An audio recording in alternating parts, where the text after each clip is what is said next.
There it is. I was like, are we live? Are we live? Or is this a figment of our imaginations, another person's life, where we say we are live? This is all the Matrix. Isn't it funny we're playing a video game? Like, so these characters are inside the Matrix, and we're also inside the Matrix. Wait, they're in a Matrix within a Matrix. And then we're recording the Matrix, so technically we're watching the Matrix, and then in the past watching that Matrix happen over and over and over. This is gonna be the next sci-fi video game that's gonna come out. It's gonna be called the Matrix Matrix. Matrix. The Matrix Effect. And then it'll be also called Emmy and confuse everybody. Are you mean Emmy or Emmy? We're talking about Emmy. Oh, okay. Emmy. Yeah, Emmy. that Emmy. Matrix. Doubled. The Matrixing. The Matrixing 2. Electric Boogaloo. That's what the sequel's gonna be called. What if we called it the Matrix Effect, and then it would be TME? So like TMI? I feel like if we did that, we'd get sued by at least 2 companies, so... I mean, copyright, you know. Can't make that good coin. That's why we got Herlock Sholmes. We're just streaming for things. Okay. Look at that big poofy hat you have. What did you say? Look at that big poofy hat you have. Yeah, ZI worked hard for this back in the day. I did World of Darkness specifically just for this hat, and that was when you could only get 1 item per week. This hat's legendary. Favorite hat in the game. That hat and Almon's hat are the greatest. Really nice. It's because of the feathers and the poo. Wear a hat, you either go big or you go home. I know. Well, everybody knows the sorcery power is stored in the pointy tip of the hat. That's why the taller it is, the better you get. All that power just funnels through and makes you way more powerful. And if we turn to the left, we see a half-naked kid. That's just normally playing the game. Are you talking about Alfino? Yeah! He's just a typical, you know, MMO player, you know. I thought... Like, I don't need we no do got coat. a small snowman behind him, so that's really Snowman, and he's wearing Snow's outfit. good. Snow. It's like the Matrix in the Matrix, but it's snow within snow. Oh god, and we recorded this Matrix that's in the Matrix, and it's currently live with the Matrix. With all this snow. And then there's snow. Yu Hase. Okay. Alvino's like, what are you guys talking about? Alright, so yeah, last time we went into Snowcloak, and we saw a bunch of guys drink a bunch of dragon's blood, turned to dragon, got a finger bone, fought a wolf, and then... Alfino still hasn't learned his lesson about the cold. Let's see, for the greater good, though not given to small talk, Alfino can think of no better way to pass the time until Minfilia arrives. Oh god. He's just like, hey, I've been wanting to talk to you. It's like, Alfino, that's all you freaking do nowadays. Aymeric arm. Oh! Alfino, take lessons. Take lessons. Antecedents, I see you have a new coat. Not very impressive. So, you come to us straight from the archives of House Fatals. I trust your time there proved fruitful. Oh my gosh, I'm so warm. What did I have? I just got so warm. Urianje and I scored countless Yu-Gi-Oh! Texts about duel links, but what we found was of questionable veracity. Accounts of Shiva's life and deeds are sparse and contradictory, only agreeing upon one point. She fucked a dragon. It's the only thing that they were able to glean from all those Ishgard texts. The gravest of all sins. She banged that Alfino. But, you know, according to the Ishgardian faith, she did a no-no. I like that the church is like, officially, we're putting this down in text. I'm glad Minfilia and Urianger found this, and Minfilia's like, no, this cannot be said to Link Pearl. I have to tell them in person. I mean, if you got this information, yeah. What else would you say? Yet, in the eyes of our Iceheart's followers and Polly and Hachifon's mind, this was a holy act. The blessed union of man and dragon. Oh god. All of her followers were like, we want to do that too! Ooh. No wonder they were all turning into dragons. They're like, that sounds like a really awesome idea. They're like, the size of that thing! How such a thing could even be possible is quite another question. I mean, I know of the birds and the bees, but I've never heard of an elf and a dragon.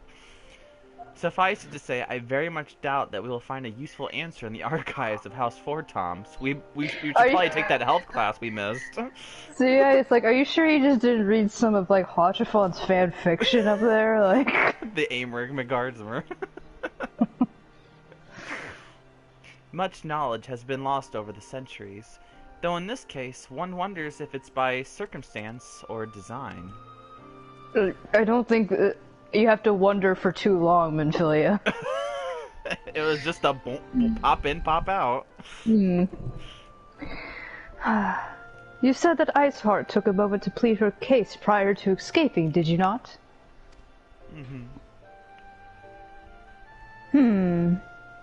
Viewed without prejudice, most would agree that bringing an end to the endless war serves the greater good.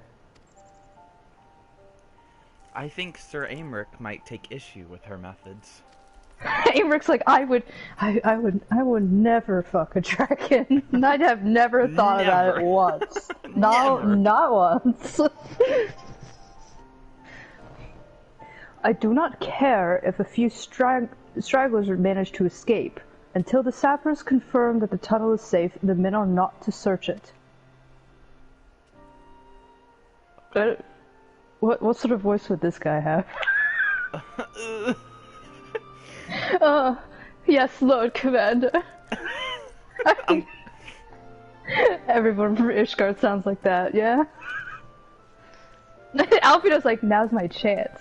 I made you this crayon drawing, specifically with my new ice blue crayons, Sir Aemeric. I hope you like it. You pursue your foes with less zeal than I expected, Sir Aemeric. Lest you misunderstand, I do not deny that our enemy has given us good reason to be prudent. I merely meant, you being a man of faith, that I had expected a certain, single-mindedness. Wow, so much tact here. After all, was it not by the will of Halone that your ancestors came to this land? Why they took up arms against the Durranians? What would they have done in your position, I wonder?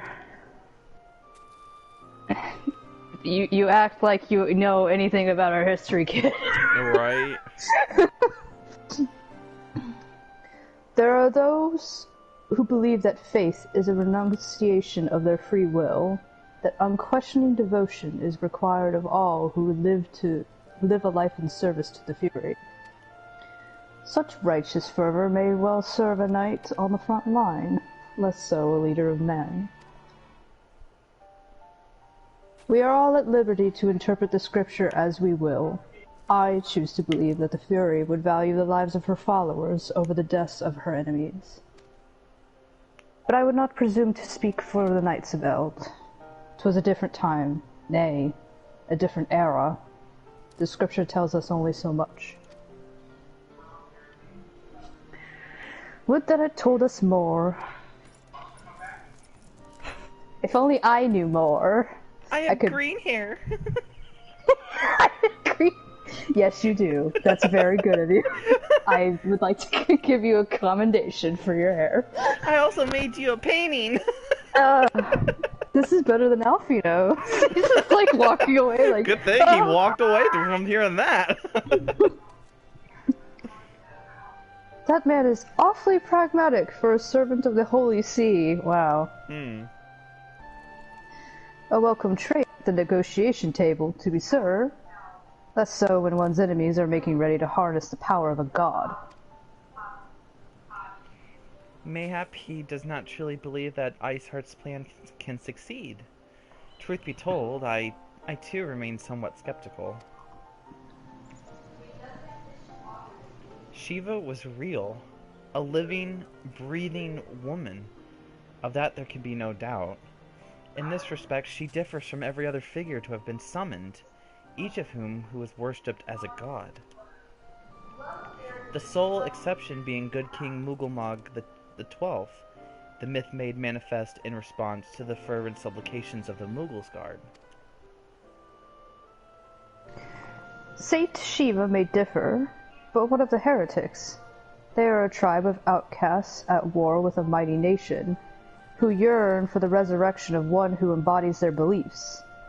If that is not placing one's faith in a higher power, then what is? Crystals and conviction, Menphilia. They have both been in abundance. I wear blue. Yes, okay, here's a crayon drawing I've made. Wow, yellow, green, and blue. Can that truly be all that is required? Just crayons? Just crayons? They're all summoning Pyrals through crayons? Alfino must be watched. Alfino's like, you're not taking my crayons. My survey team has concluded a preliminary analysis of the Aetheryte Iceheart used to escape. They believe that she teleported to another Aetheryte, somewhere not far to the west. Despite the apparent proximity of this second Aetheryte, however, they have been wholly unable to detect its presence directly. Unless Iceheart has some means to mask its signal, I can only presume that she had it destroyed to prevent us from following her. Without the means to teleport as she did, we have no choice but to search for an alternate route. Most likely a tunnel, assuming one exists. Let us not give up on teleportation just yet. One of our colleagues in Charlian may be able to assist us. I pray that you are right. We have so many people from Charlian always joining us at any time. It's like I have them on speed dial. It's like we have the whole country. Except when we don't. I dare not think how long it will take us to survey the entire tunnel system.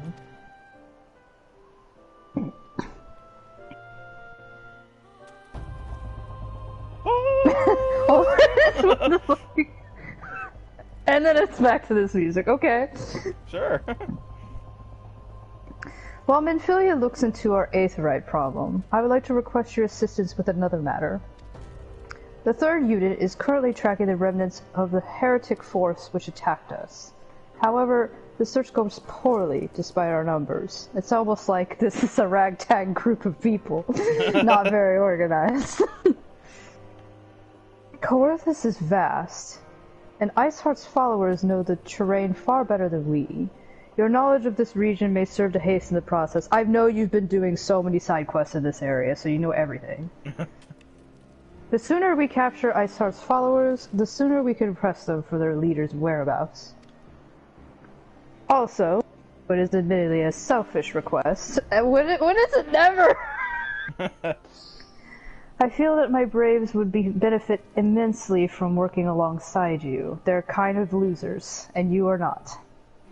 While we have our share of veterans, we also have more than a few less experienced recruits, many of whom looked up to you, in case you were not aware. I approve. I wear pink.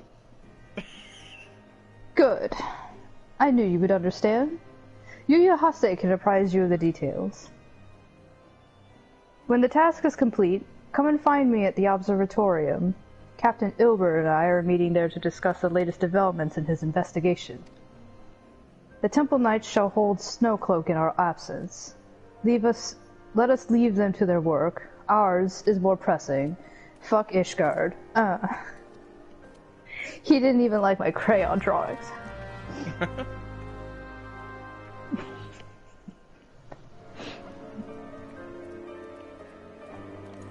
Okay, there's Yu-Gi-Oh! Yu-Gi-Oh! What did I do every time? There you are, Zviaya, and this guy, Lark Shallow. Commander Levier instructed me to wait for you. Your assistance is most welcome. Believe me, most of the Third hail from Ul'dah, and for a man accustomed to the feel of sand beneath his boots, the crunch of snow can be rather disconcerting. Zviaya's like, I know, tell me about it. But to the matter at hand. Nary a moment ago, I received word that the heretics we seek have been spotted making for Daffodin Pass. My braves are already in pursuit. And I should be grateful if you would join them. I, myself, shall be taking part in the hunt. You know, Behemoth's around somewhere, and I hear he's really cool to take down. Never let it be said I did not earn my coin. Every time everybody's like, the hunt, I'm like, you mean the thing that I accept from the grand companies every week? You mean my allied seals? I still use those, it's been 6 years. Kate loves your hat, by the way. Good. It's a very good hat. It's like the best hat in the game. Also, it's pronounced Yu Yu Hakusho. Yu Yu Hakusho. I think I'm like gonna give Yu Yu Hakusho like at least 3 different voices because I keep forgetting how I want to go. That's okay. That happens to a lot of Lalafels. Stuck between like his English voice and the really deep-pitched, low Japanese voice. But I don't think I can get my voice to go that low. Oh, balls! My ankle is on fire. Caught my boot on a rock or something and it twisted as I fell. This is who we're placing our wonderful faith in, into this orc force. The others went on ahead through Davin Pass. Hurry and you might catch up. If you aren't sure where to go, look for tracks. The snow is fresh, so they shouldn't be hard to find. She was like, what a loser. Bye. He Look died. for tracks. He died later. Oh, ice sprites. There's no tracks. I don't see any tracks. All I have is an orange arrow. So yeah, it's like, or we could just follow this orange marker that mysteriously appears on our map every time somebody tells us to do something.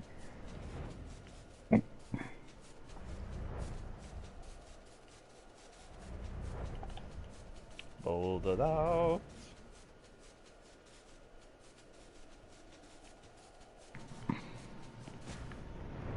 Ooh, there's the footprints. Very tiny footprints. Wait, I don't even know if my footprints are that tiny. Mine are a little bit bigger. The tracks lead southeast. Thank you, disembodied voice. It's just tour guide Barbie. Okay, so I thought that man and the Moogle was part of the quest, and I'm like, what is a Moogle doing here? Scion, what are you doing here? The heretics? I'm not sure.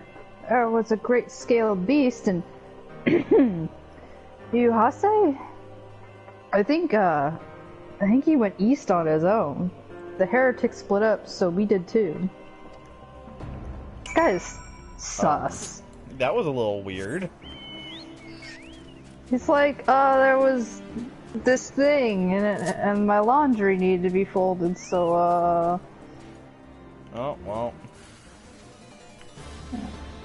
I thought that said helpful earlier. He's being helpful. Oh no, he's casting Paralyze.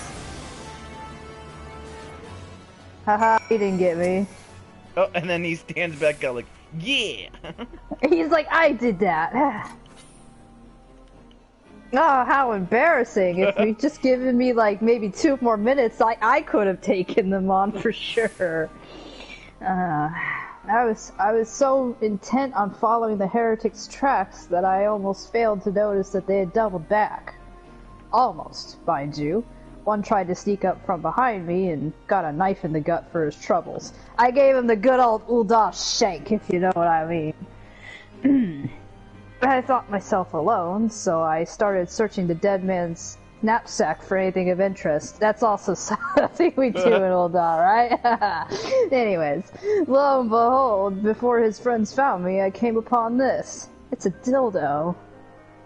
And a piece of paper that just says I do what I want. I don't know. Actually, it says, withdraw in groups of 3 or less to the observatorium. Give the signal and wait. The merchant will be waiting, or will be watching. Be late and be left for dead. Sounds like something Ishgard would say. Anyways, speaks for itself, does it not? It can't possibly mean to rendezvous inside the place, so we should restrict our search to the surrounding areas, like behind that tree over there. Let me rephrase that. You should restrict your search to the wilderness around the observatorium. I need more than a moment's rest to recover from these wounds. I need a popsicle. What a lollifell. Hmm?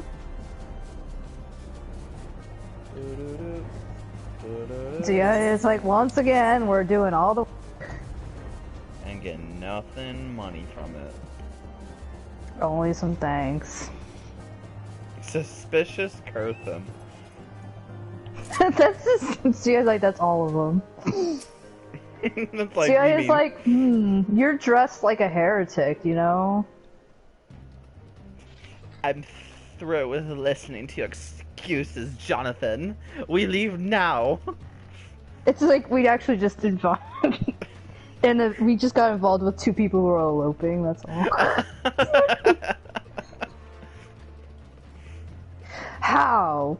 The woods are crawling with those blue coats, and the knights are searching every wagon that passes through the gates. They even closed the gates.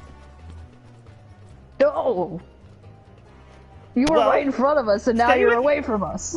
Stay with him then, Jonathan, if you think you'll fare any better.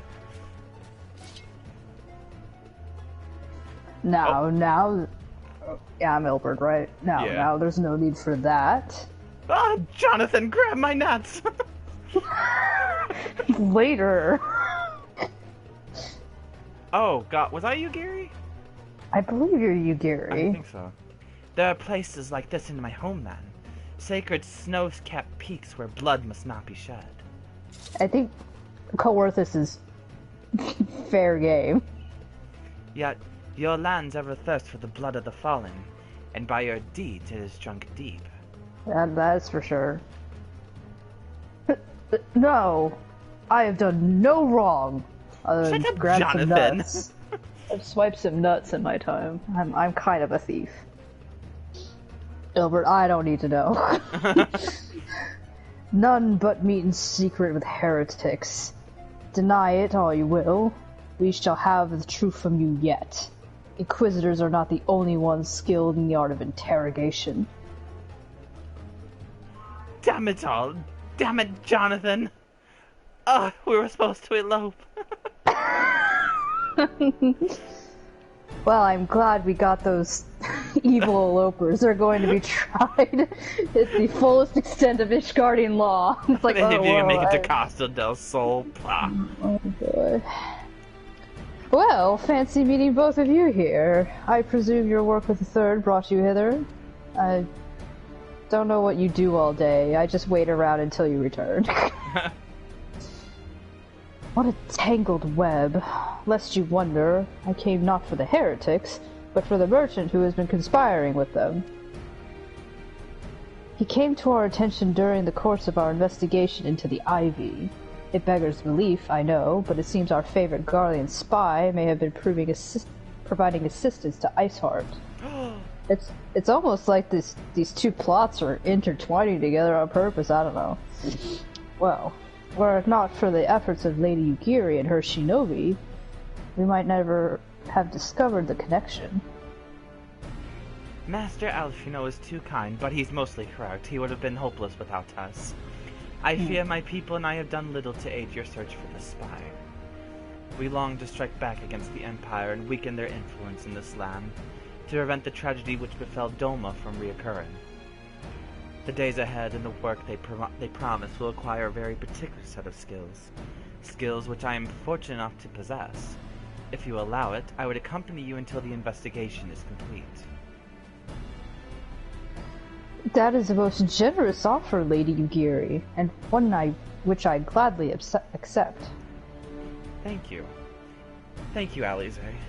Though I may disappear for a time, know that I should never be far, and shall always be watching. Okay. A comforting thought. Come, Ziyaya, Larks. Let us wait inside for Captain Ilbert to return to deliver his report. I'm sure he's chopping their nuts right now. Oh, no! Not Jonathan's balls! I need them. I was gonna say, like, literal nuts. Like, they're like, no, my almonds. Oh! But, you know.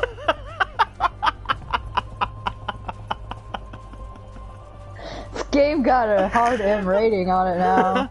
Peggy 16. Peggy 16, I got Peggy 18. Oh, that's right. Liam Neeson joins your party.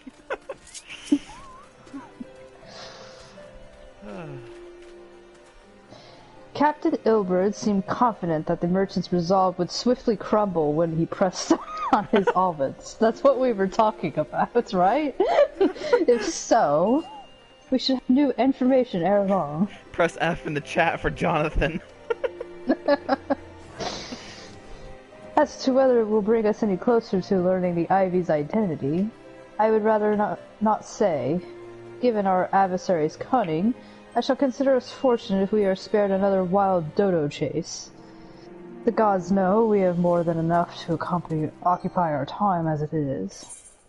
Here, have some thanks. You can get something warm inside that bar over there. Tendrils of intrigue. Alfino is eager to hear Ilbert's report on the Ivy.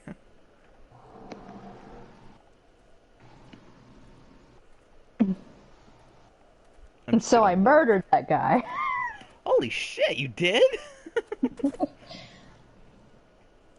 Hey, girls. Sir, I wear blue.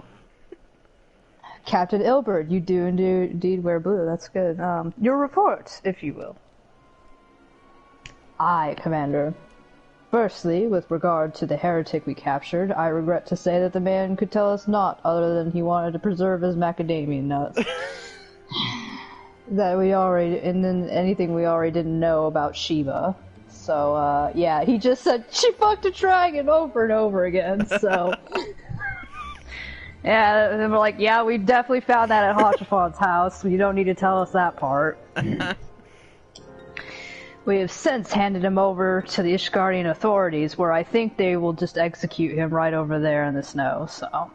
Henceforth, the Holy See will pursue the matter independently.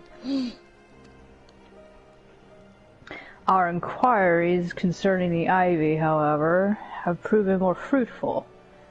We have ascertained the channel by which the heretics acquire their information on the shipment routes. Go on. We will recall the flame we first identified as being in it's like the envoy, the Ivy's employ. From him, we were able to trace a trail of conspirators, each taking us closer to his master.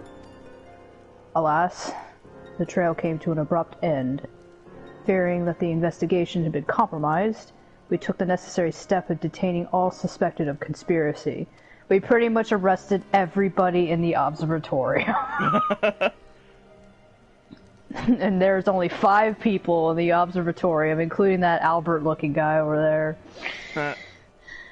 And also, a flame stationed at Revenant's Toll.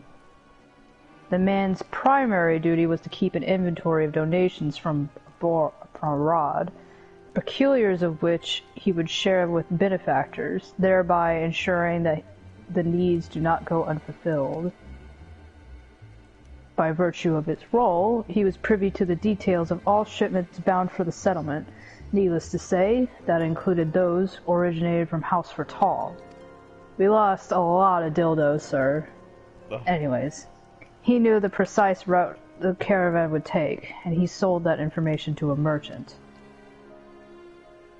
I think I can guess which one.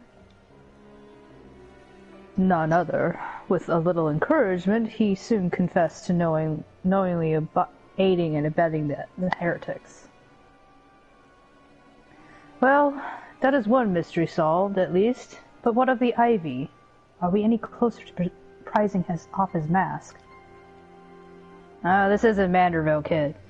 I dare say we are, Commander. Maybe it is Manderville. Our relentless pursuit has forced him to commit a grave error.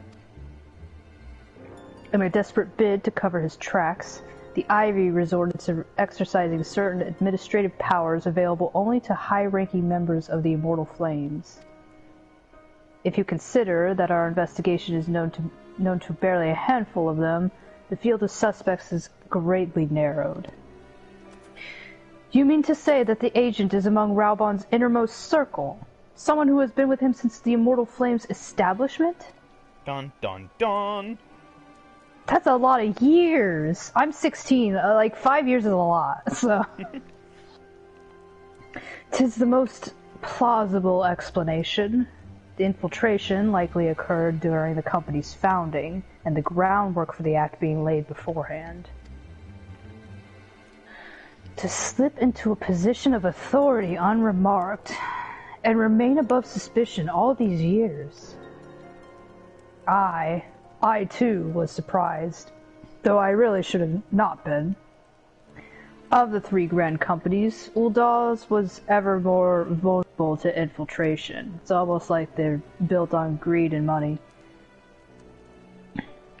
Both Limsa Laminsa and Gridania had long-standing armed forces that lent themselves well to the formation of the Maelstrom and the Order of the Twin Adder. To all intents and purposes, it was the same people, loyal ones, mind, under the same leadership, only the banner was different. Not so much the Flames. Uldaz's military was made up of desperate orders, most of which were glorified mercenary companies that answered only to their own paymasters. Hardly an ideal environment in which to establish something as high-minded as a grand company. Huh. Isn't that right? The difficulties Raubon faced when founding the Immortal Flames are well known. Even after he had convinced his fellow syndicate members to share the cost, there remained the small matter of finding enough bodies to fill the ranks. Indeed, and given the pressing nature of the Imperial threat, that meant recruiting every passing sellsword. Amidst the chaos of its founding, it would have been child's play to infiltrate the company. A good deal easier than now, aye. The Immortal Flames have ever been caught between conflicting interests, the public and the private. Though the Monitarists ultimately agreed to support the organization's founding, 'twas not out of charity that they did so, but simple self-preservation. Had Nael Van Darnus's ambitions been any less apocalyptic, you may be sure that they would never have risked supplying Raubon with an army. 'Tis but a wonder that they did not attempt to extinguish the flames the moment the danger had passed. Returning to the present.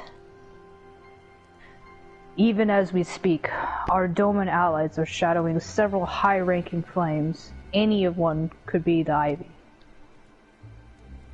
Desiring to deal a blow against the Empire, the refugees were eager to lend us their aid. I expect to hear from them ere long.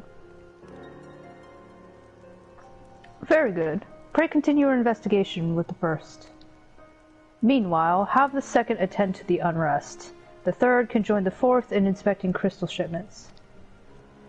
If they notice anything unusual, I want to know about it. If Shiva is summoned in in like manner to other primals, the heretics will be looking to further supplies. Understood, Commander. I shall send word to Sir Aymeric informing him of our success in identifying the heretics' abettors. Hopefully, the information will be of some use to the Ishgardians. If not, I still have more crayon drawings. It is time, Commander. Yes, I am aware. It's been 3 seconds, Ilbert. Just give me a moment. It's 12 o'clock. It's time for your daily pampering. An emergency council of the Alliance leadership has been called. There have been developments in Garlemald, it would seem. They're going to put it in the newspapers. It's going to be cool. We're going to hear it first. Anyways, as High Commander of the Braves, my presence has been requested. I am 16 years old and I am already a diplomat. Isn't it great? I would have you accompany both of you. That includes you, Ziaya. Do not run off. As the realm's stoutest champions, 'tis only met that you be present for the discussion. Oh, and the antecedent.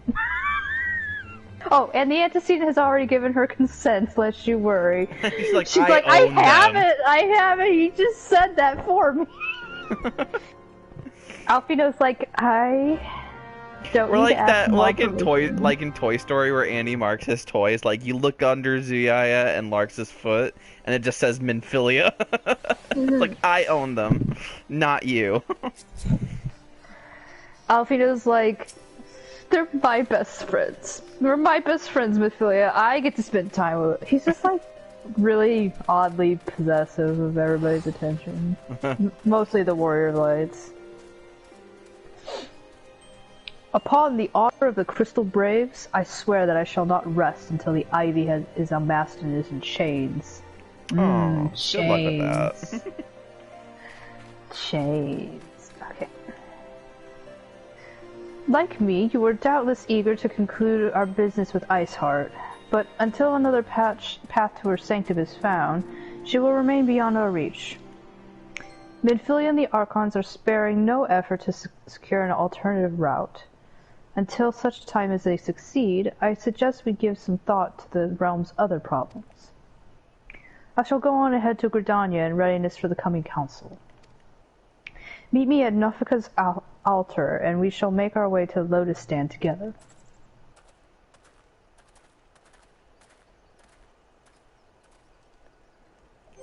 Okay, bye. Alright, bye. Well, they walk all the way to Gridania.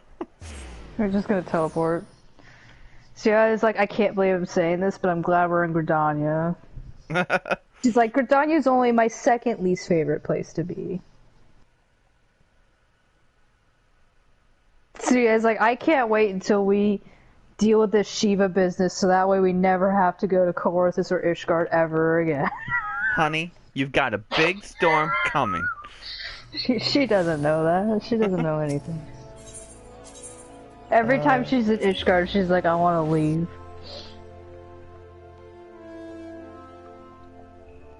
Little does she know, she will learn about adoption agencies. There's a lot of orphans in Ishgard. The teleport used to be called Nofika's Altar, right? It's the Conjurers Guild. Yeah, it's the Conjurers Guild now. I remember they had to call it stuff. And then everybody got confused, rightfully so. Alright, Elbert. I didn't know this place was actually called the Conjurers Guild. Unlike Raubon, politics is not my cup of tea. While you and the commander attend the council, I shall attend to some business of my own. Which is, really nice apple cider over there. My thanks for coming, you two. When you are ready, speak with Conjurer yonder. The one you always talk to every single time, you know, that one. She will show us to the Lotus Sand. Okay. Whoops, that's a serpent officer. Hey! Oh. Well, howdy! Welcome to the Wendy's. The Alliance Leaders awaits you at the Wendy's stand. You'll be joining them now. I didn't. I guess Gridania's is Wendy's. I thought they'd be more vegetarian though. They got the veggie burger. Oh, okay. Veggie Wendy's. The Veggie veggie burger. Wendy's. Home of the veggie burger. Change has come to the Garlean Empire, and we Oh. must discuss the implications. We got voice actor, what is it, Money. The rumors are true, then? The War of Succession is ended? It is. A new emperor reigns in Garlemald. You mean they don't just run out of emperors? Nope. Who? Kane's like, I'm going to wait and tell you later. I feel like, who? And dramatic, throw it into the face.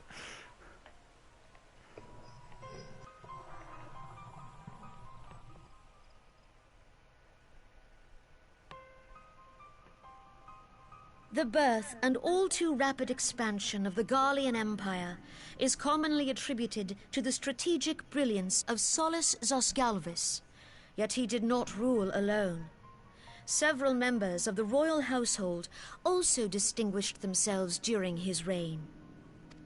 Nevertheless, it was the eldest son who stood to inherit the throne, until his most untimely passing.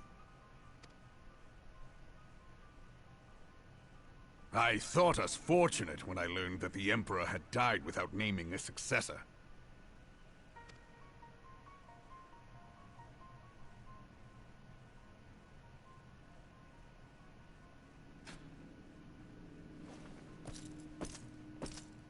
Would that the Garlean Empire had died with him. What is it with the big giant pauldrons?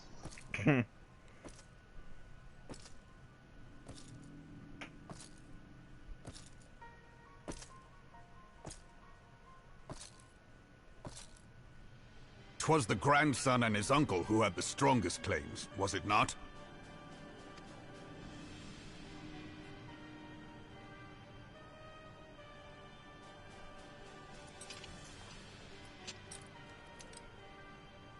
Indeed, yet claims count for little without the power to assert them.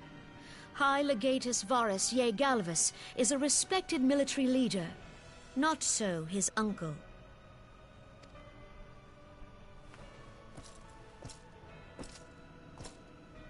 So young Varus has torn the crown from his uncle's grasp and taken his place at the head of the Empire.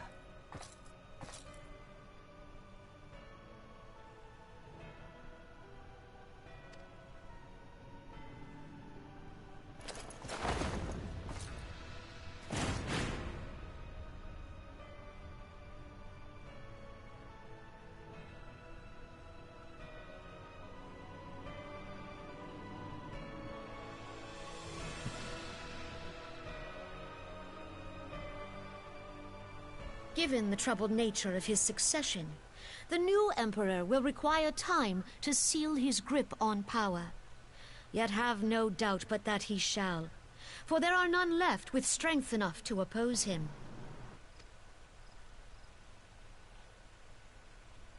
Since the success of Operation Archon, the remnants of the 14th Legion and the forces occupying Alamigo have done naught but fortify their positions. But you can be sure they'll be ready to march on us again, if their Emperor gives the word. When, not if. They say this Varus was so set upon Eorzean annexation that he spoke out against the Meteor Project. Plainly, the new emperor's intentions are of great concern to us all.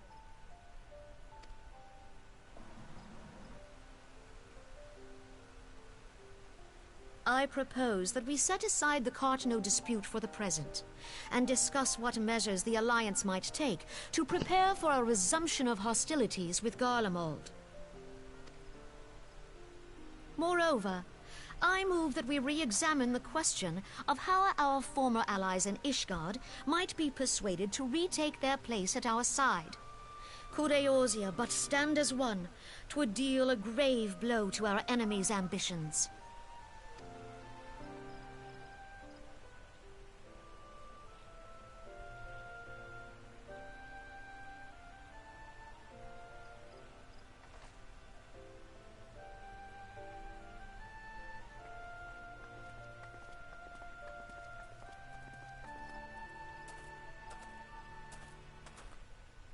Well, I suppose we should be grateful that they have finally acknowledged the inevitability of Imperial attack.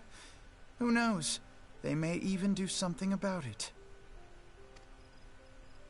If only the leaders of Ishgard would follow their example and stop hiding behind their gates, praying for the coming storm to pass them by. But that is a discussion for another time. At present, I am more concerned by the fact that the Alliance's mooted preparations will be made known to the Garleans many moons before their coming. So long as the Ivy eludes our grasp, no secret is safe.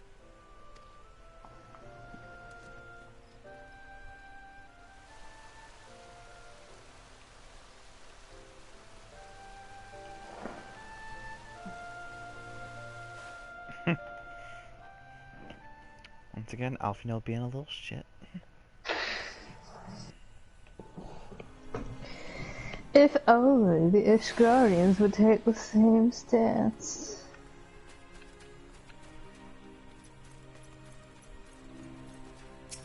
Now I am over here. Will not have escaped your notice that the nations of Eorzea are no nearer to being of one purpose, despite their protestations to the contrary. Plainly, the threat of a resurgent Garlemald is not enough to stir them. They're hoping that, it's not going to be like last time. And the reason for this? Deep-rooted mistrust amongst the citizenry. The nation's leaders can come to all the understandings they like, but their unity means little and less to the common folk. Well, this guy is sitting over there like, wow. Yeah, because Gridania and Limsa are weak. He's just like, there's Exhibit A right over here, Zia. Take the Leminsons, for instance. Though Admiral Merowib outlawed piracy over a decade ago, foreigners still picture the nation as a haven for grog-swilling, wooden-legged cutthroats. Zia is like, yeah, and so? And likewise, the Gridanians are marked as hermits who talk to trees. Oh, God. And the Uldans scorned as swindlers who worship coins. Now there you go. Zia is like, yeah, everything about that is true. Not that such sentiments are entirely without grounds, of course, as Zia pointed out, though it is a little bit racist. Take that pillar of Uldan society to Teleji Adeleji, for example. But that is beside the point. The fact is that people are wary of outsiders, whether they have cause to be or not. On that basis, we could argue that the conflict at Cartano is a necessary evil. Each nation has its own warmongering faction that advocates the acquisition of Omega. In order to placate them, we present them with something resembling warfare, and therefore curb their appetite for full-scale conflict. But enough idle musing. Let us speak of a more pressing matter, the Ivy. Since we spoke at the Observatorium, Captain Ilberd has further shortened his list of suspects. He now thinks Wendy's herself is the Ivy. Anyways, by happen coincidence, the one he deems the most likely candidate is lately come to Gridania. The hunt nears its end. All that remains is to corner our quarry. Seek out Ilberd near the Adder's Nest, and he will give you the particulars. The peculiar particulars. Should there be any developments in Coerthus, you may be sure that I will send word without delay. In the meantime, I wish you success in apprehending the Ivy. Goodbye. Okay. Hello, Chocobo Man.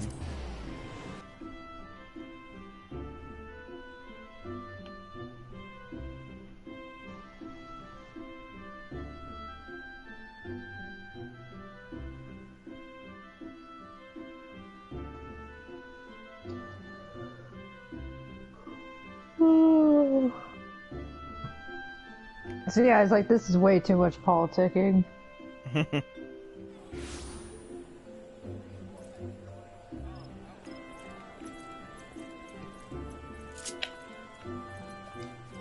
Nope, I went to the wrong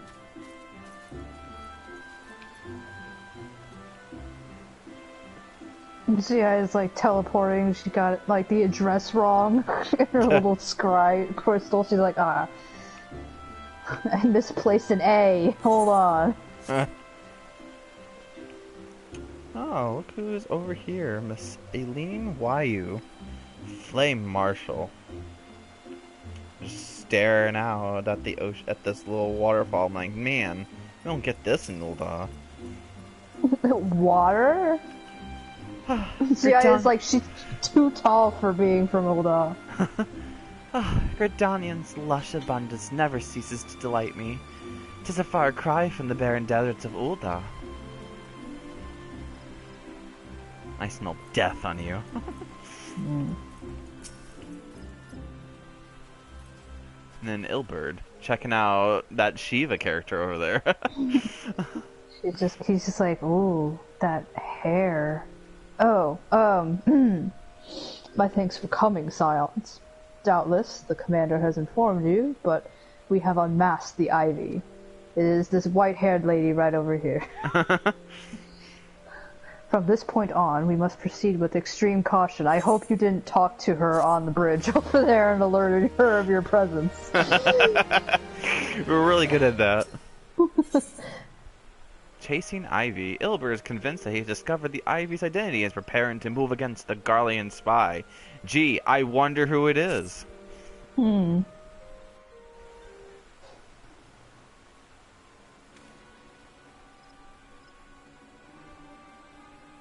Listen well. The spy we have been seeking all this time is none other than Flame Marshal Elaine Royale, Raubon's second-in-command. God, I just love waterfalls. I gotta think about this. Just water. Prior to joining the Immortal Flames, she was a mercenary of no small renown. They say her skill with the polearm had to be seen to be believed. Of Ishgardian birth, she is the highest-ranked foreigner in the Immortal Flames, barring the Flame General himself, of course.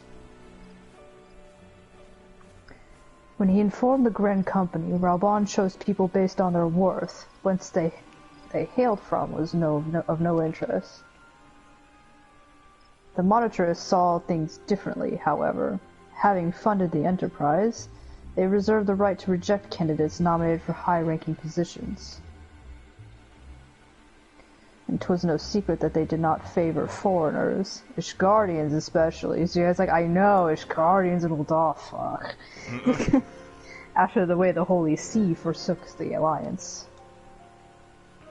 Yet the Monitorists did not raise so much of a murmur of protest when Royale... What is it? I think it's called Wayu. Where is the W in that? I know. The only reason why I know is because they say her name in speech text in the Soon, but I know it's called Wayu. Wayu? Yeah, I don't know. Frickin' Ishgard names. Wayu. I was gonna be like calling her cheese with Royale with cheese. Wayu was appointed to her post. Passing strange, is it not? Could it be that the Ivy has had some hold over the Monitorists? They do like money, it's in their name. I heard someone talk about waterfalls. We were talking about money, you idiot. It's just like...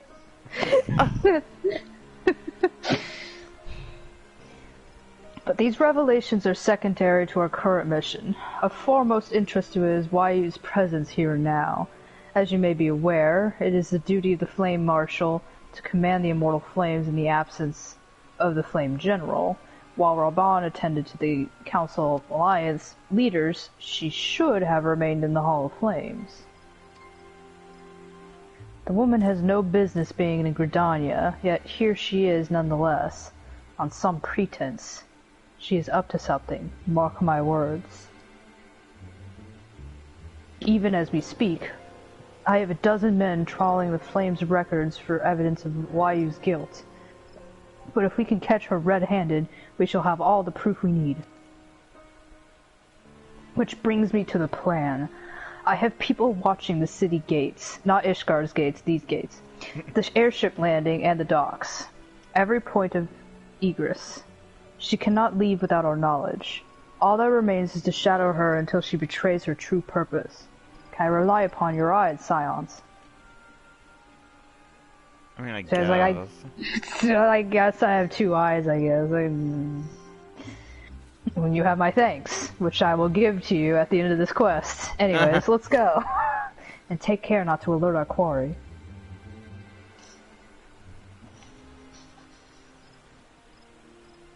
I'm going to walk away now. You follow me. I'll follow her. Don't fuck this up now.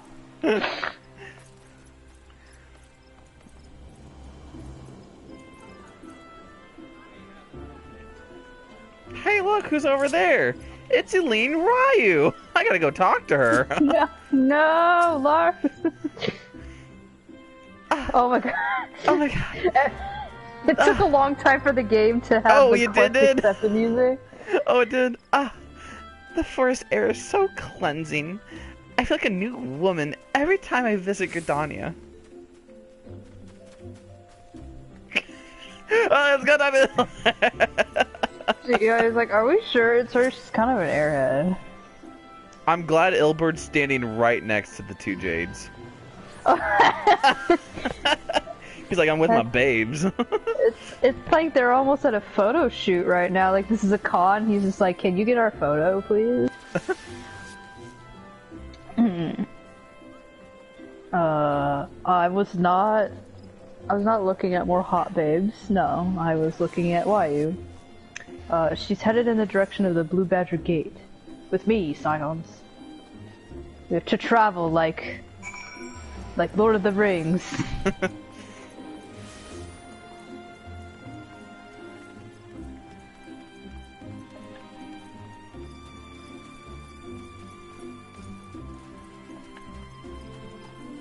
Well, there's Ilbert, but...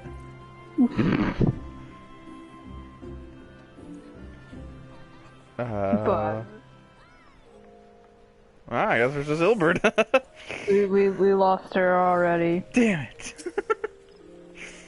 I wanted to talk to her. So, Wayu has entered the Caroline canopy. Meeting someone, perchance? Or could it be she means to board an airship? Airship. Wait, that's not my line. Anyways, pray look for her within. If she is not on the upper floor, try the landing area below. I saw you looking on the upper floor. You should probably know that there's another floor. One of mine is stationed there, and she may have seen something. Ephemi is her name.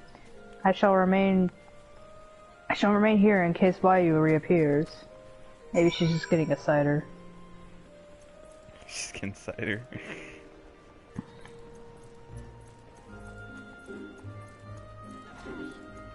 Do do do do do do. Can't remember, were you Ephemine?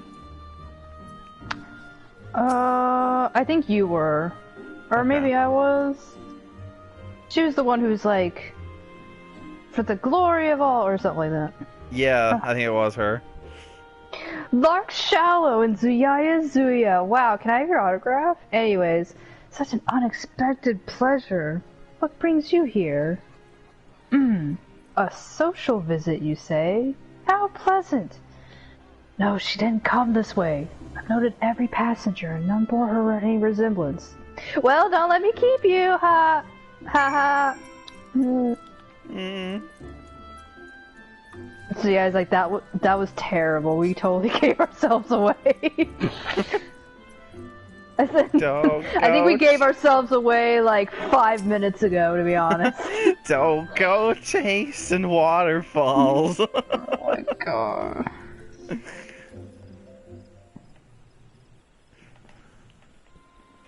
Nowhere to be seen, you say?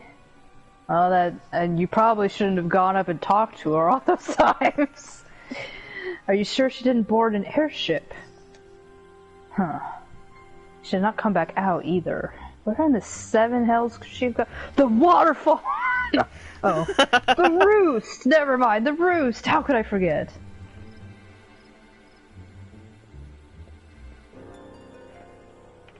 Well, greens, good sir. Might introduce you some mouton tonic? A bidet imbues a man with great vigor if you take my mean.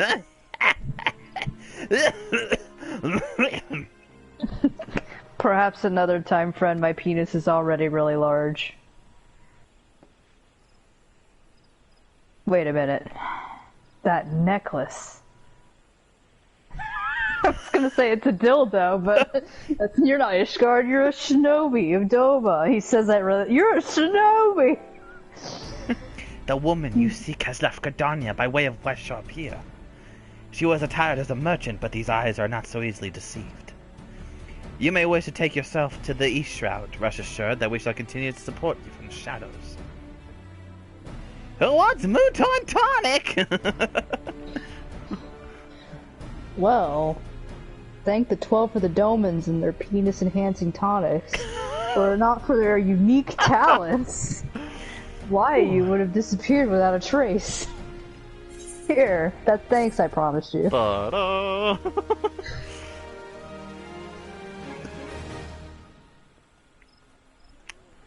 boy. Oh, weird. Everything's kind of loading a bit slow. No city state is safe. I know. It's not too bad, but somehow we were having less trouble in... Oh wait, we were in Coerthus earlier. Nobody's in Coerthus. Nobody wants to go out in Coerthus. It's too cold. In Flagrante Delisto?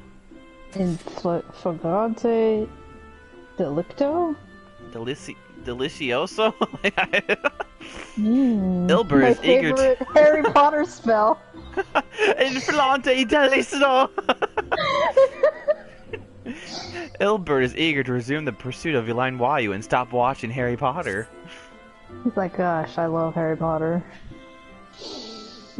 Our hunt leads us to the East Shroud, Scions. I suggest we follow Wayu's example and take the ferry from West Shore Pier. You'll doubtless wish to make certain preparations, like getting some of that tonic. See to them while I go on ahead. I shall wait for you at Sweet Bloom Pier. Oh, nice running. He's running because he's got enough time to maybe watch the first scene of Harry Potter and the Chamber of Secrets on his tombstone. I gotta know who opened the chamber. Come here, he's like, you're the chosen one, Harry. The fucking what? That's fucking bullshit, mate. Snape. Severus Snape. Dumbledore. Ron Weasley. So yeah, it's like, Ilbert, you're not watching the movies, you're just watching a bunch of YouTube videos that are about Harry Potter. He's like, you mean this isn't Chamber of Secrets? Harry Potter. Oh, Harry Potter. Harry Potter. They're like, you know what? Let's just leave him to it. It's fine.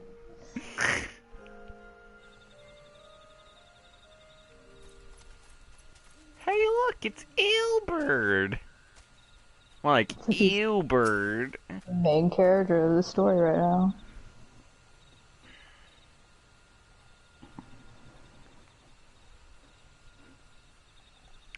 This way, my friends. Stop watching Harry Potter already.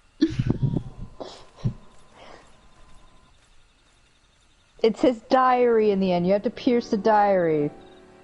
Oh man, you just spoil it all. Your quarry makes for the Hawthorne hut. If Wayu is truly the one we seek, we can expect that she means to make contact with her Garlean masters there. Just like in the book!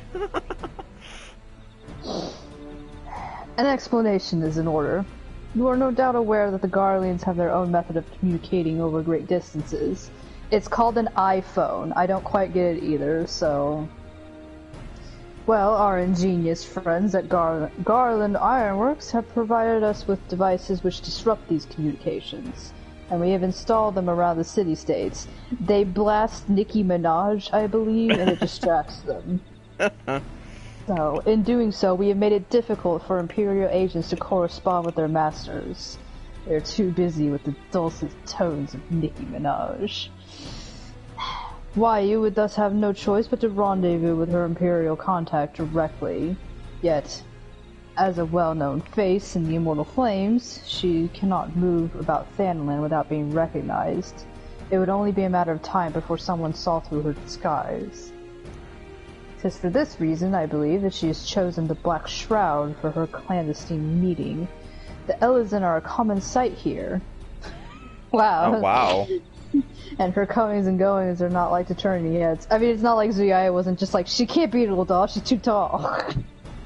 As my scouts tell it, the Garleans have sent agents with a mind to destroy the devices and render such direct contact unnecessary.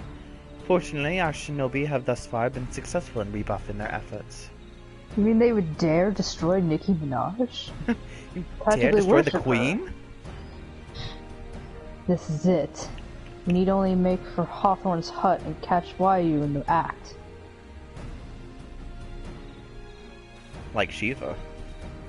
So you guys like, I don't want to come up upon that scene. You can count me out. She just wants to know the anaconda want nothing unless she got buns, hon. I always knew Shiva was a big someone's doing the Moogle trial. Good times. Uh-oh, my dog's upset about something. Very upset. Probably about hearing us destroy Nicki Minaj. I don't know what he's a fan of. He's a fan of ACs. There's my dad play for him, I don't know.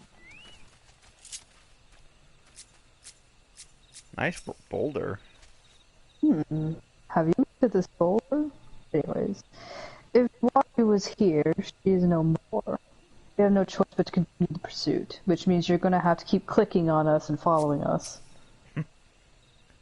My people report that Aquarius departed for the Bramble Patch. The ivy returns to the gnarls which she came. The ivies, literally. Perhaps it is all for the better. She's actually really made of ivy. Huh. I wonder if there's a villain out there that's like that. To convict someone of her standing, we will report evidence against her. Could be better than to catch her in the act when she meets with her Garlean masters. What are we gonna do? Snap a picture on stuff we've actually invented in Eorzea? You know, we know how to take pictures, don't we? My countrymen and I shall lie wait in the shadows. Tread warily, my friends, before our iPhones alert us. See, the Garleans got iPhones. We got Androids. They don't even work. Oh, I know. We probably most likely have Blackberries. I think Sid and Nero have probably tried to introduce pagers, and they've been like, everybody in yours are like, what technology? And they're like, it's just a pager, come on.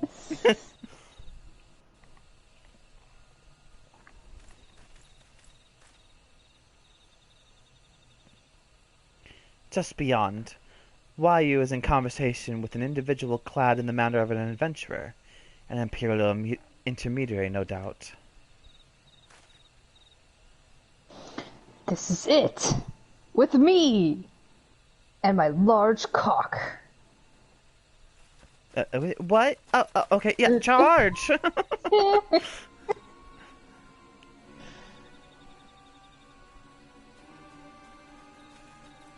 Oh my! So many waterfalls. Flame Marshal Elaine Wayu, not Royale. Royale with cheese. You are under arrest for treason and espionage. You told me you were just a regular whore. Ugh, this is what I signed up for. You were followed, you bloody fool.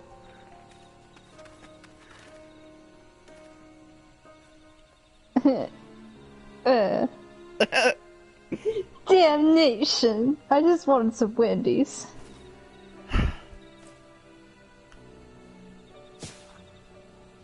I'm Dolman. I'm Dolman too. I'm Dolman 3. That's a lot of Tomans. So you guys like looking up in the trees, like where'd they keep them? She's been hanging out with Larks this entire time, and she's like, how do they do that?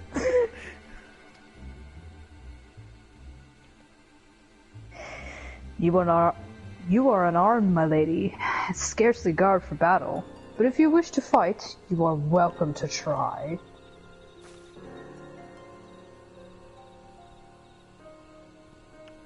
What is the meaning of this, Captain? Would you arrest me for strolling in the 12's Wood looking for more waterfalls? When last I looked, that was no crime, and neither was conversing with passing strangers. You would feign ignorance, then? Very well. If you do think of something to say, there will be plenty of time to say it later. Now, come quietly, or I shall make you wish you had.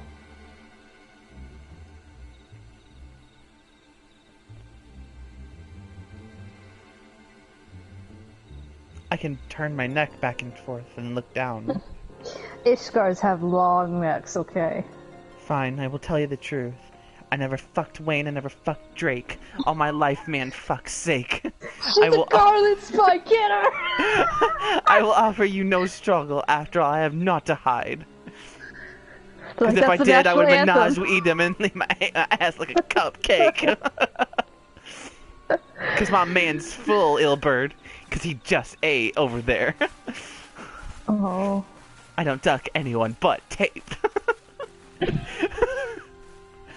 Like, her guilt is plain as day. That is something any Garlean would ever say. She's literally doing the Garlean creed. Only a real Garlean would know that many lyrics to Nicki Minaj. Even a warrior of Wayu's renown could not have hoped to escape by force. Despite her claims, her surrender with Nicki Minaj does not bespeak innocence, but awareness that she knows the full rap to the only song. With the ivy thus uprooted, it is to be hoped that the tendrils she entwined around the immortal flames will gradually wither and die. Mayhap then the people of Ul'dah will have the grand company they deserve. But let's speak of the present. If I might ask, what would you guys do now? What will the two of you, not singular, what will you do now? Ah, so the Scions seek a way into Iceheart's sanctum. Then I dare say you are eager to return to the Rising Stones? Pray do not let me keep you. Fear not, my countrymen and I shall tend to the aftermath. You need not waste your talents here. And speaking of talents, Larks, you have been trained in the art of the shinobi, have you not? The change in your bearing is quite evident to me, at least. Well, I look forward to seeing you in action. Till next time, my friends. Oh. I did not know. It's like, she looked at your armor and was like, I'm guessing you're training to be a shinobi right now. Ooh.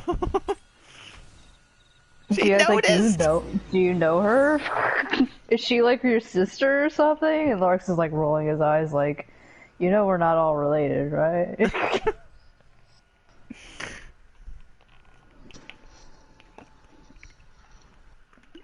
That does make sense because this is the patch where Ninja came out. Yeah, as I recall, this is when Costa del Sol was absolutely overrun by many people Naruto running with knives. That was quite the era of my life watching that happen.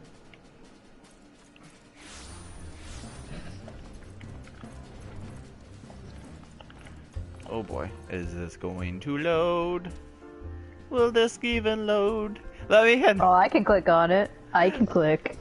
Zia is like, damn. She opens the door. Then slams it in Larks' face. That's me. Yeah.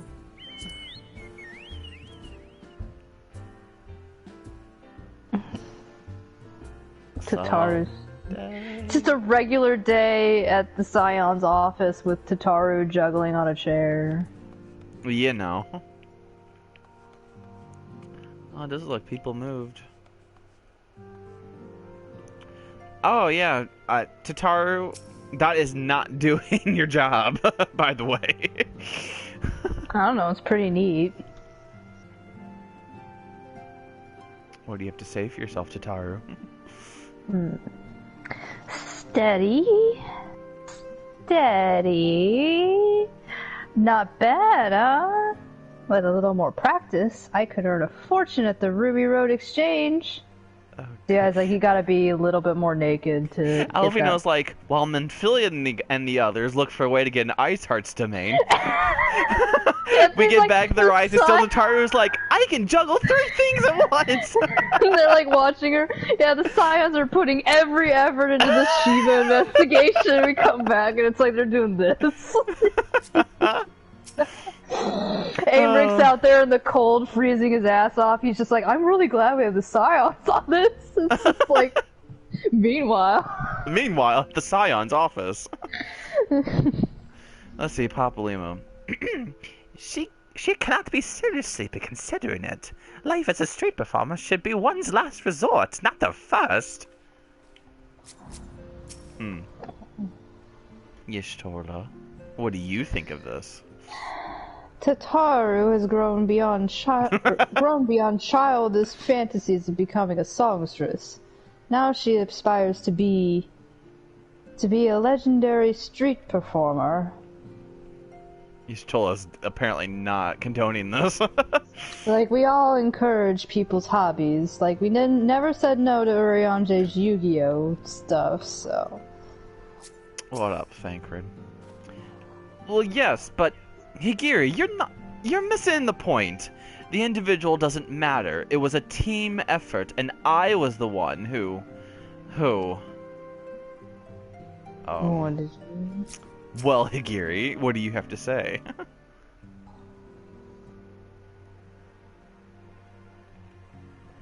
Am I Higiri? I can't remember. I think so. I think you are. Thancred's tales of Lady Yugiri almost beggars belief. My heart is fair fit to burst from admiration. Uh-oh. I'm a lesbian now. Thancred's like, no. Okay, Flamine. A rousing tale of comrades' valor. Truly, we are fortunate to count Lady Yugiri as a friend. I think I'm a lesbian now, too. Everybody turns lesbian for Higiri, or not Higiri. Well, yeah, for Higiri and Yugiri. Oh, yeah. All the Giris. All the Giris. Just like all the birds. Oh, God. Back to this. Again, we're really doing good on that Shiva investigation. Right? What up, Hori Boulder? Oh, ha, ooh, I cannot go on much longer. And Ida. I could do this all day. A-L-L-D-A-Y. That spells Friday. I'm glad Coldnet doesn't look upset for once, and he's actually like, yeah! He's like, kick my boyfriend's ass, do it. Strength, Hori. On your honor as a scion, I forbid you to surrender. God. Oh, Hozan, why you condoning this? I must admit, this exercise of yours never fails to amuse me.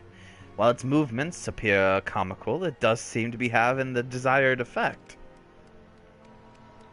What, doing squats? You guys don't squat in Doma? You guys never done squats? Let's see, Delaware. They're like, we just do Japanese seiza. That's what we do. It's a battle of wills, a struggle for supremacy. Our fighting styles may differ, but this unyielding spirit is in the same in warriors the world over. Okay. That's fine. Menphilia, I hope you're not juggling stuff in your office. She's Mm. like playing like Yu-Gi-Oh, and she has like a dual disc on fighting Urianger. Larks and CIA turn. They're like, okay, so we really are the only ones with a lot of work around here, aren't we? And Philly's like, I attack you directly. He's like, that's against the rules. And then Philly's like, screw the rules, I'm the antecedent. What happened, Philia? Welcome back, Larks. And Zuya. You seem kinda angry in that potted plant over there. I hope you're okay. I understand that Alfino had a task for you. We've been working really hard over here, I promise.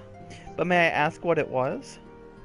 I like that Alfino said to us that we had Minfilia's permission, but Minfilia has no idea what we were doing.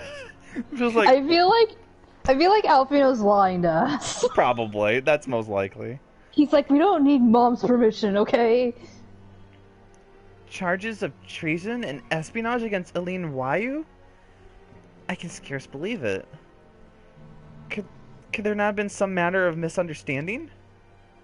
I used to have her sign my papers. From what I remember, I believe Wayu did come from 1.0, and I do believe Minfilia has had a lot of conversations with her. I think they were friends or something. Makes sense. No, it avails us not to dwell on it.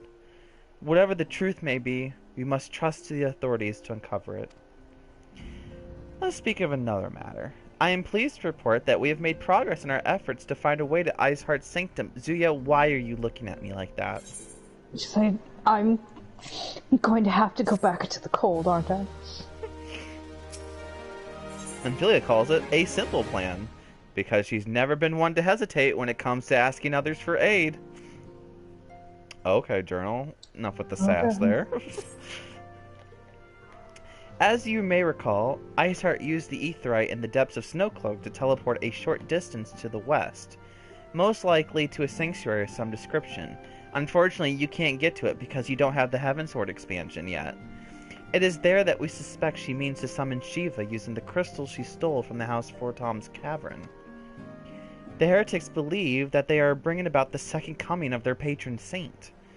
But if, as we suspect, they mean to hold a summoning ritual of the kind employed by the beast tribes, it seems likely that the result will be something more akin to a primal. Suffice it to say they must be stopped, and stop them we shall. But first we must summon the obstacle that Iceheart has placed in our path. Ordinarily it would be a simple matter to tap into the established Ethernet and thereby follow our quarry.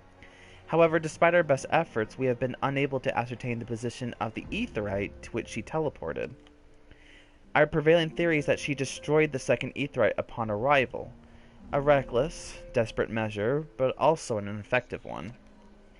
After discussing the matter at length with Urianger after I kicked his butt in Duel Links, we have concluded that we lack the expertise to develop a solution. Which is why we have called upon the aid of one who does possess such expertise. A colleague of ours who is currently en route to Revenant's Toll from Charlian. She should be arriving within the hour, in fact. Well, since you're here, mayhap we could welcome her together. Yes, Suya, you're coming too. I am certain she would appreciate the gesture. Let us make our way to the northern gates and await her coming.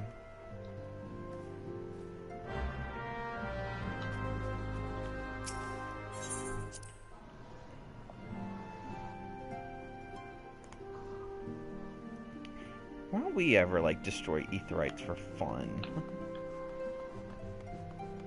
I think they cause a huge explosion that would kill anyone within a certain radius. Exactly. Let's just... So if you try to take one apart or blow it up, you just blow yourself up. But then we wouldn't have to deal with Castor Meridianum and the Praetorian. We should have just threw an Aetherite at them. That would have solved all our problems. Weaponized Aetherites.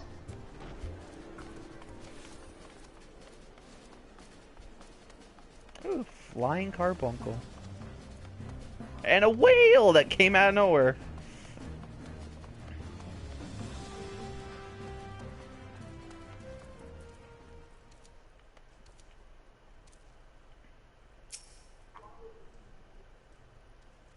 Minfilia. What manner of woman is she, I wonder? We have spoken before via link pearl, of course, but it's not the same. She sounds hot. Like, real hot. She does some hot girl shit.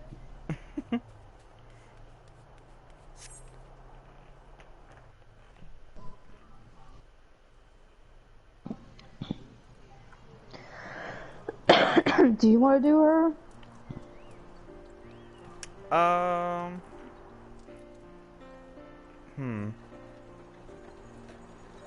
That's a good question.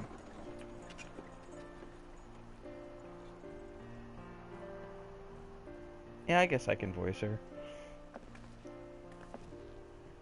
I'm getting deja vu from that carriage, though. It's the cat girl. Oh, it's a cat girl. I knew it was gonna be her. Oh, wait. She leaves. Minfilia, am I right? It's like, oh, you're not the cat girl. Oh, shit. Oh.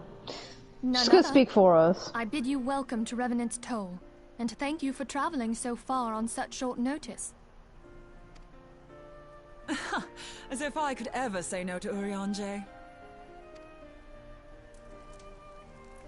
Moonbreeder is an accomplished Sharlayan scholar and an authority on aetherite technologies. She has played an invaluable role in our search for a means to capture Ascian souls. Charmed, I'm sure.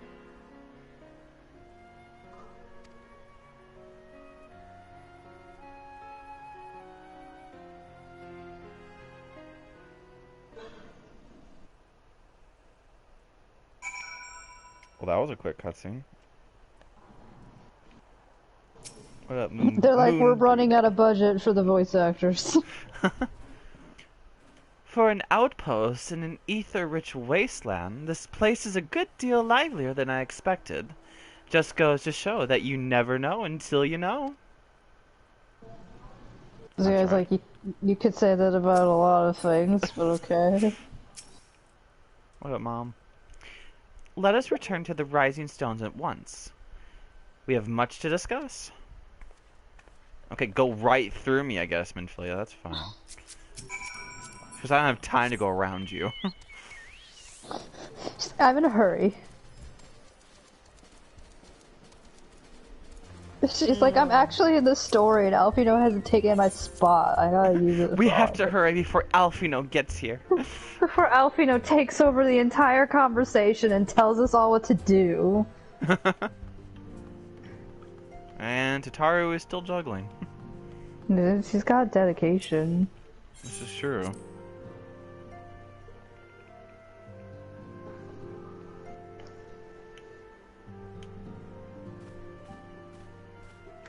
Hi, Moonburrito. Is that Tube Samati on the wall back there? I'm amazed you managed to find all the pieces after... Well... You know.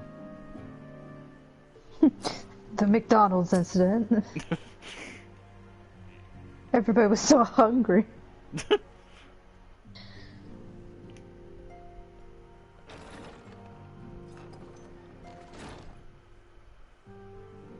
Moon! Gods, it's been ages! Oh, longer, sister. A joyous reunion indeed. Well, of course it is. Moon and I are like twin sisters. Save in appearance and aptitude. Oh, Pop Lamo.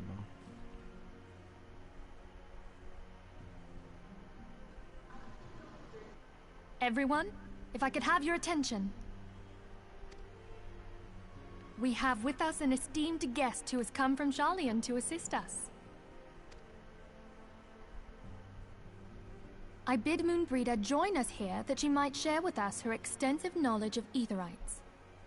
Also, as many of you are already aware, she has been overseeing our research into white auracite, a sample of which she has been good enough to bring with her.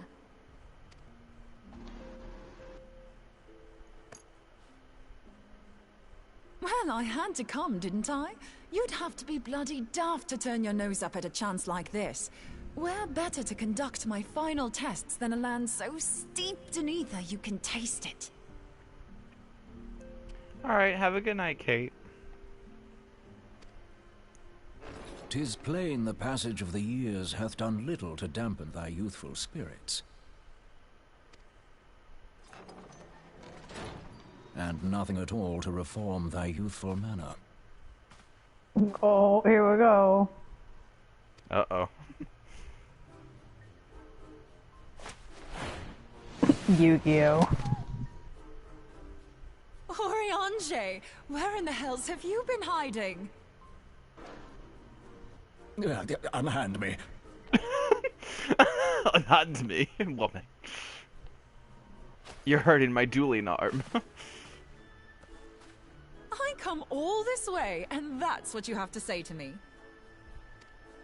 I much preferred when you were pleading with me to drop everything and hurry to your side. What was it you said? None save thee can satisfy this need. Go on. Oh, Urianger, you've been doing more than dueling on duelings.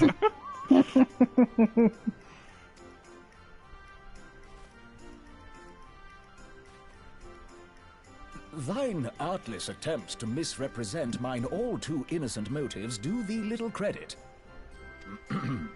Mine intent, as well thou knowest, was but to impress upon thee the gravity I'm of sorry, the what was all circumstance. that? Lest thou doubt, a deiform entity shall shortly be summoned, save if thou and no other grantest my compeers thine aid.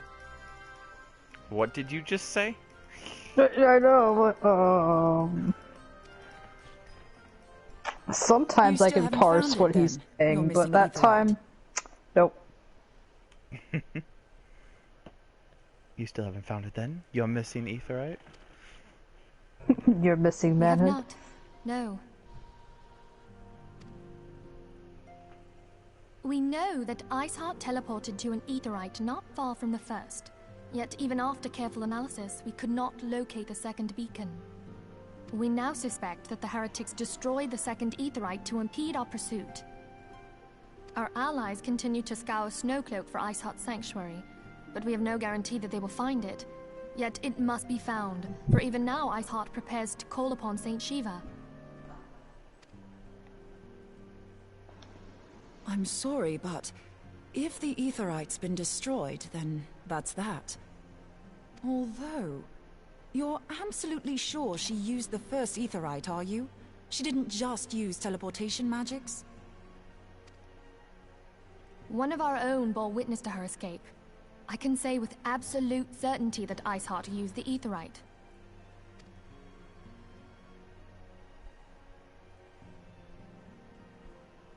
In that case, there might be a way, so long as the ethereal current is still flowing. Truly? How? We use the current to recreate the beacon. As you know, Aetherites are a bit like lighthouses. We use them to reconstitute our physical forms when crossing the ethereal sea. Without them, we'd lose all sense of direction and our essence would dissipate. However, we don't rely solely on these beacons. There are currents of ether which flow between them, currents which help guide us to our destination. Now, these currents will gradually dwindle away to nothing if an Aetherite is destroyed. But if even a sluggish flow remains, we could theoretically use it to direct a surge of concentrated ether towards the void left by the beacon, and thereby fill it up again. Like opening the floodgates to fill a dry riverbed. Though, correct me if I'm wrong, but would we not need a veritable reservoir of ether? In concert, we might manage to channel a sufficient volume, yet that is not my chief concern. To direct the flow of so great a volume of ether with the requisite precision would be a nigh impossible task in itself. I barely succeeded in facilitating travel to an unattuned beacon. That which you describe sounds considerably more difficult.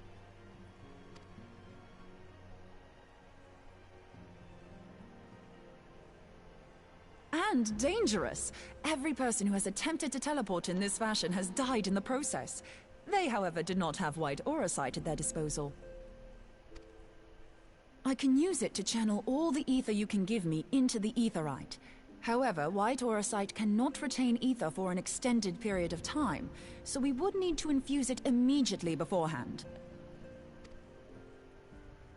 Just so you know, I'd confidently give this plan better than even odds of success.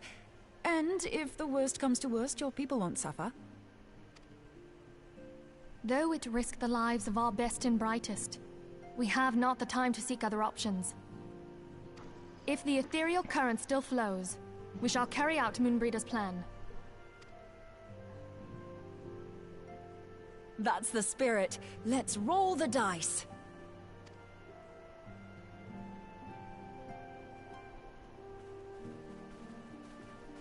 And march!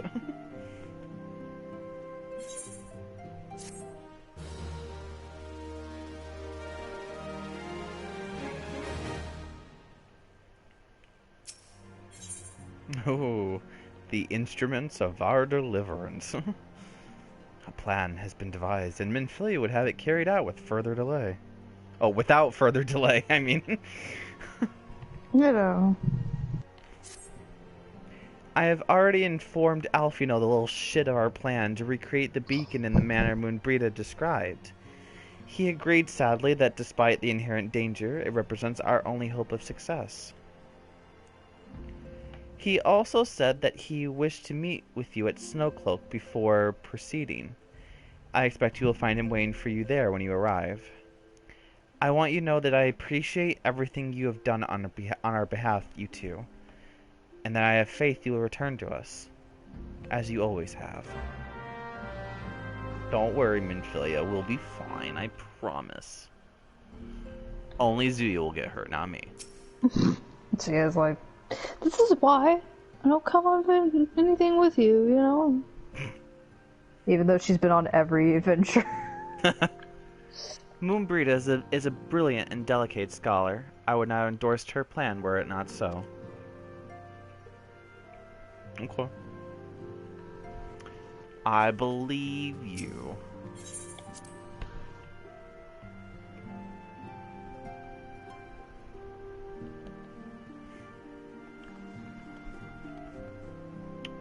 And Tataru has stopped juggling, and she's praying. I shall pray for both of your safe returns. Oh, yeah, she was.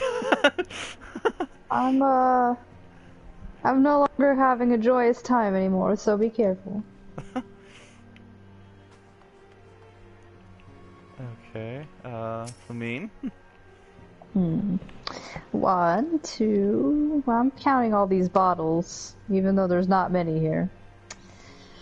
Over the years, I have learned that it is better to busy yourself with things you can control rather than worry about things you cannot. And I have counted these bottles probably 10 times over, so... A hot meal will be waiting for you upon your return. Understood? Understood. So yeah, it's like, it might actually be worth it this time. Aw, the two lovebirds over playing, looks like they're playing Yu-Gi-Oh! Duel Links. They're like, hey, Urianger told us about this new game called Yu-Gi-Oh!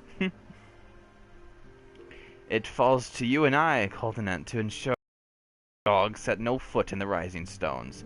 The tragedy of the Waking Sands must never be repeated. Oh, thank you for reminding me that. Oh. Coltonette. Quite right, Hori. Yet I fear we two alone could not resist a full-scale assault. I am also, like, half the HP you are, so... Mayhap we best draft a plan of evacuation, should the worst come to the worst. Spoken like a true mage. Run away. Yeah, literally. So yeah, he's like, yeah, that's about it. So yeah, he's like the one mage here who's like, I'm going to probably fight it. So, Let's see, Hozan. My father has agreed to take care of Yozan for me. The children need role models, and we must do whatever is in our power to provide them. Well, that's good. Delaware. I am ready. Hozan, are your preparations complete? And Hugiri with her tray in her hand. Oh, I put away the tray. You don't know where it went, but I do. Where'd it go? Where'd it go? Dawai and Hozan are about to take. It seems even starting to understand the situation. They're like, Dad never puts on the shinobi armor. Oh. Alright, speak with Alfino in Snowcloak. Alright. Back to the Snowsy. Wonderful.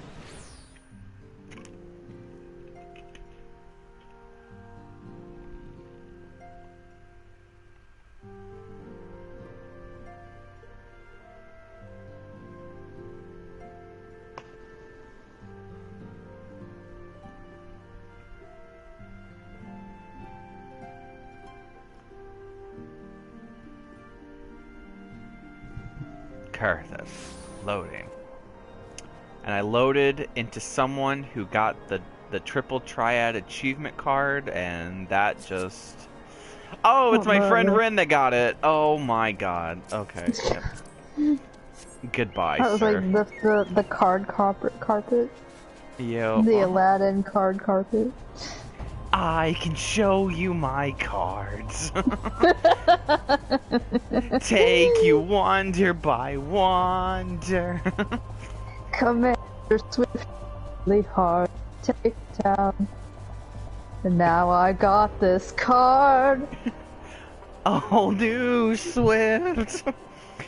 Dazzling Raban I could never get. But now I got it now. It's crystal clear that now I just wasted 6 hours of my life. That's triple triad in a nutshell. I don't know where I'm going because of Blizzard. See, it's like I'm lost. I think it's this glowy bit over here, but it kind of looks like everything else in the background.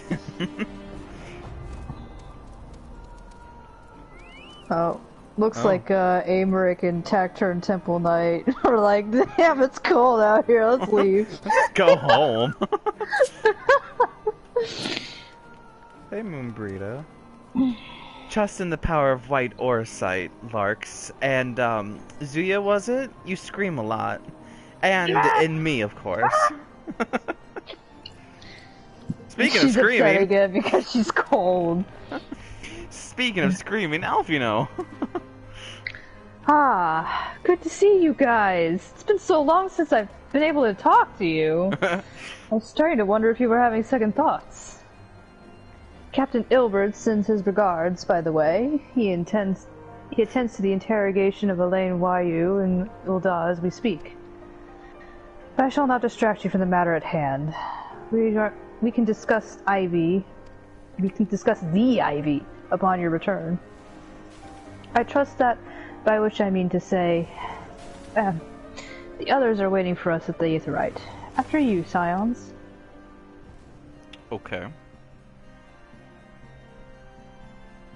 It's like, I have something special for you. It might be another crayon drawing, but we'll talk about it later.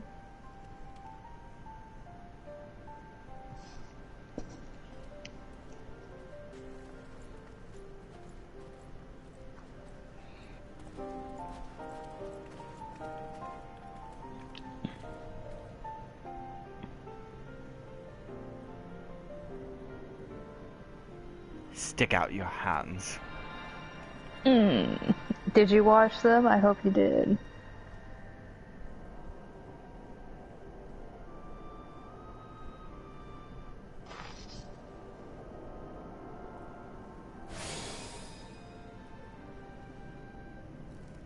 There, it's ready.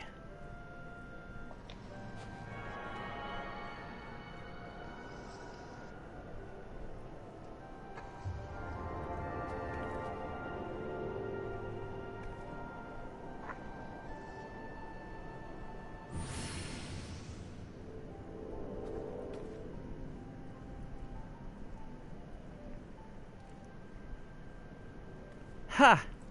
It worked, I think. Try attuning to the aetheryte now, you two. Feel for the current and try to locate the beacon.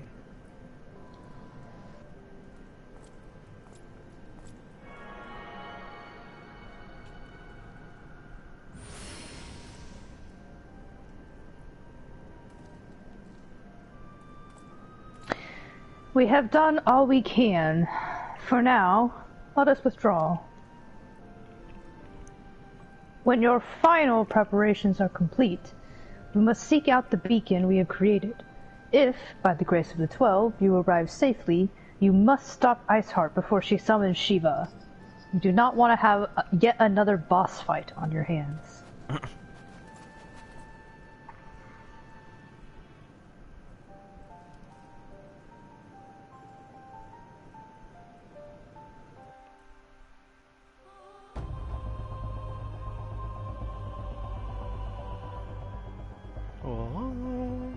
Then ominous music just chants.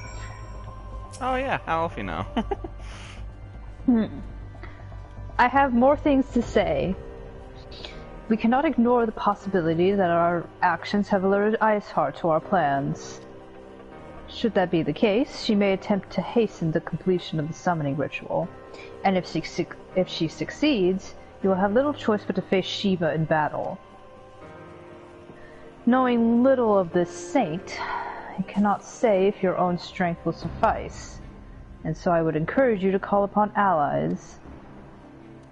Some may have reservations about waging their lives on the success of Moonbreeda's experiment, but others will surely agree that desperate times call for desperate measures, and most adventurers have the brain capacity of a pea, so they probably won't think too hard about it.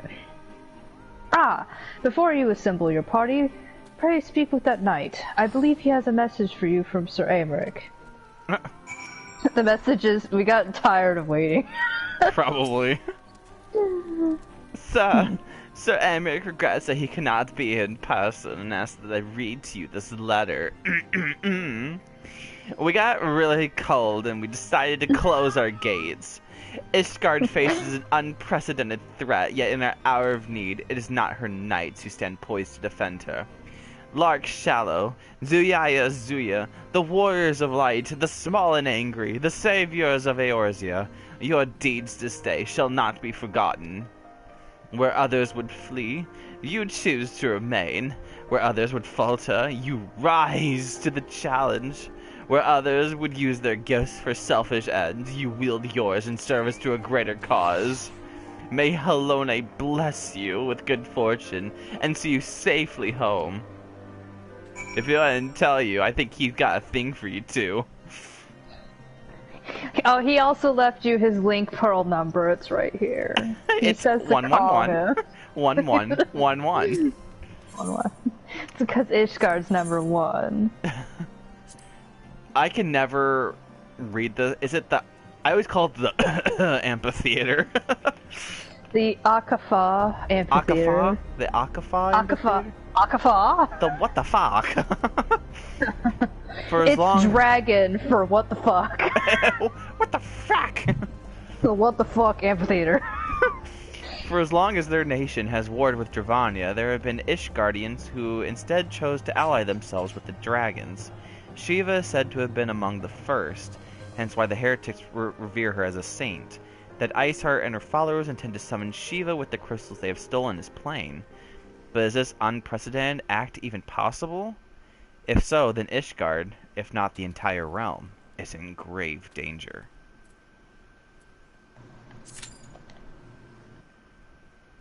Probably my favorite fight in all of A Realm Reborn.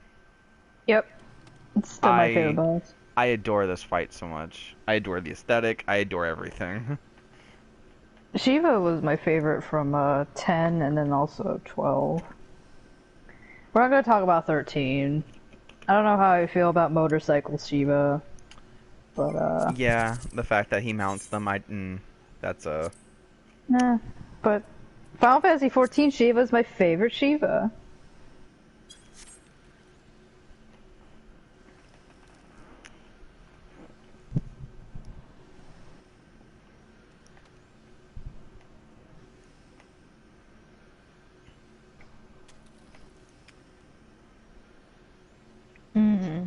gonna take this time to do a bathroom break.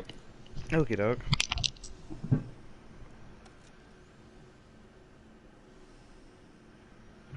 So yeah, for every primal, looks like it's been a element of each one. We had Ifrit, who was fire. Titan was earth. Garuda was wind. Leviathan was water. Ramu is electricity. And I wonder what kind of element Shiva would be. Snow, ice. I would definitely say something with water, too.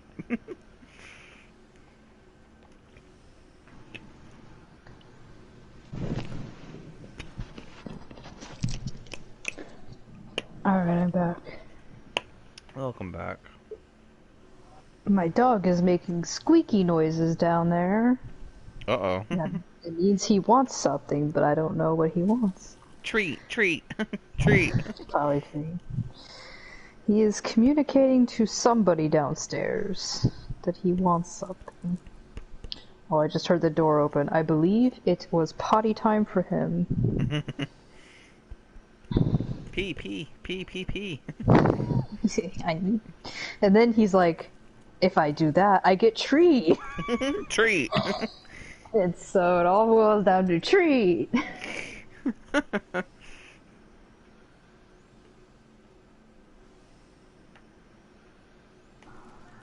Oh, speaking of other animals.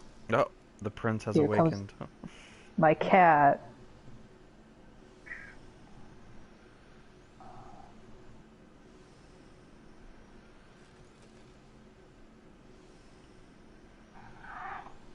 Nope.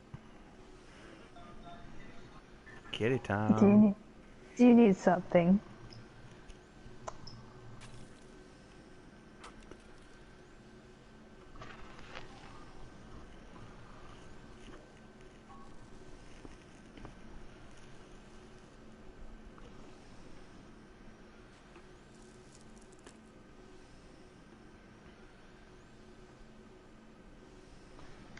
So you were around during the Shiva patch. How was it? How was Shiva when you first got to this? Let's see.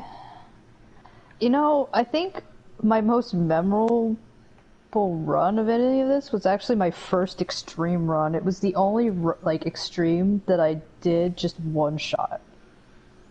But trying to remember patch day on this, because we're now getting to the point where I was finally in in-game when a patch was released, and it was this one.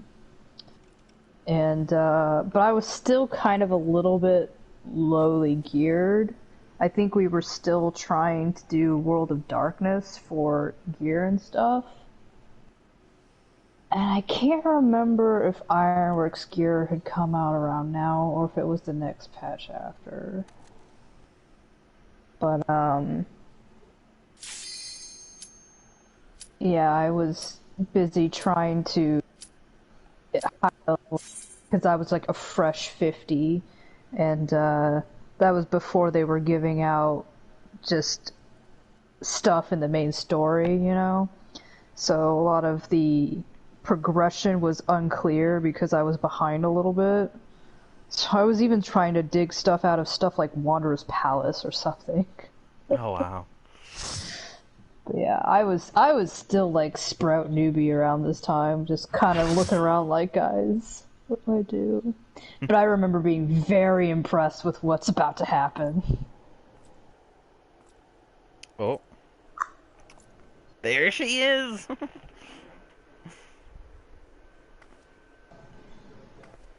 You should never have come here, warrior of light. I labor only to forge a lasting peace. A peace you would deny us out of ignorance and blind faith.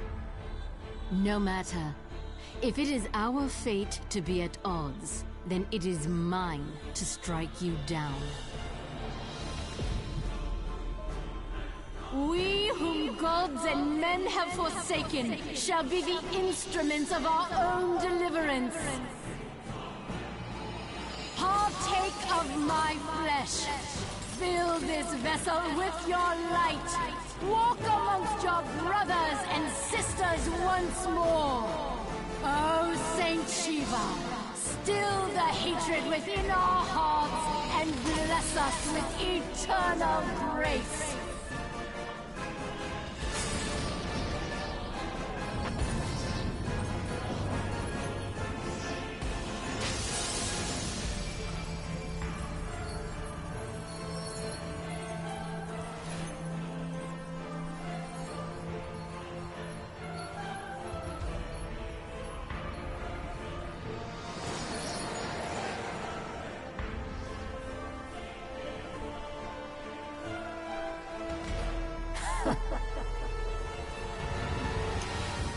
My favorite cutscene ever. It is so good. So good.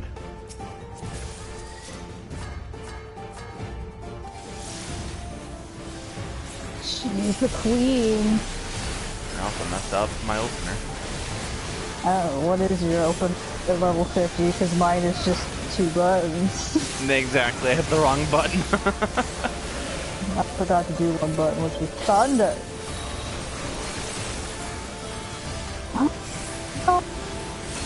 I mostly remember being a problem in ES. Did quite a bit in hard mode because of all the AoEs going on. See, nowadays it's like we're just so protected that getting hit by even a tank buster like that just doesn't even do much. I remember this being a problem, like ad phase, people just, I don't know, would ignore the ads or there wasn't enough DPS power going out. And we'd wipe, you know, at their little special part.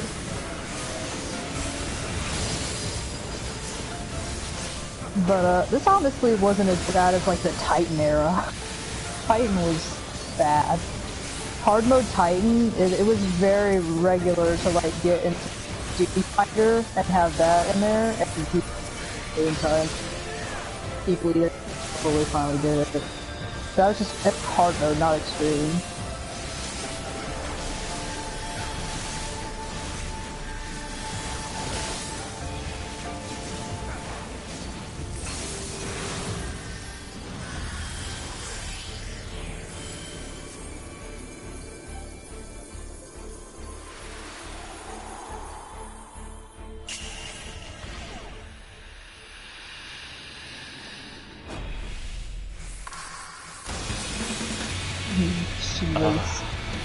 She was signature move, Diamond Dust. And then she does Dream Device, which is the patch name. I think this was one of the first times that maybe wasn't like Coil or something, where there was like a pattern you had to follow. I guess Titan was teaching me that. They still use that mechanic, and sometimes it's so difficult even to this day. Yeah. This was one of the first fights in which they were trying to teach you. And I remember the most difficult part was just finding a safe spot during that time where it does a fan around the arena.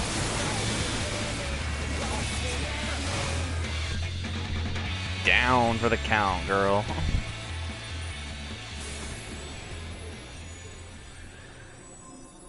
She's like, I thought I would last longer than this. It's like reverse magical girl transformation.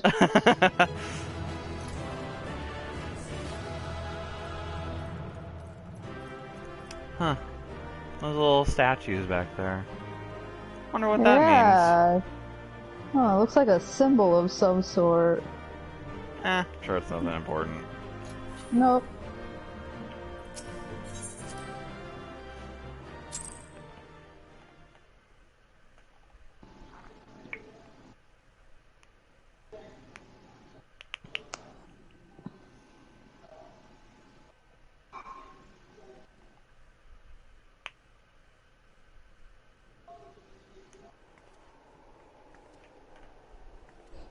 It's like, you think you can defeat me?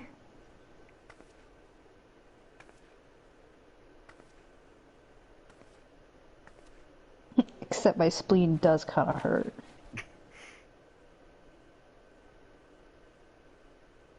Fool. Blind, bloody fool. Yeah, it's like, I've been called worse.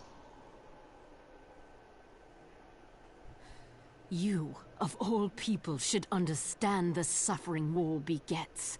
That no sacrifice is too great if it brings an end to the violence. Mine is the righteous cause.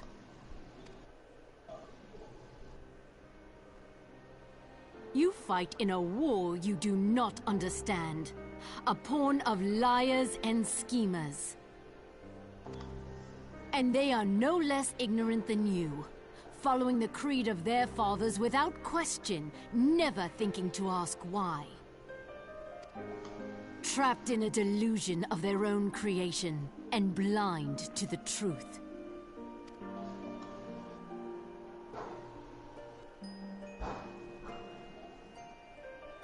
Warrior of light, redemption is not beyond us.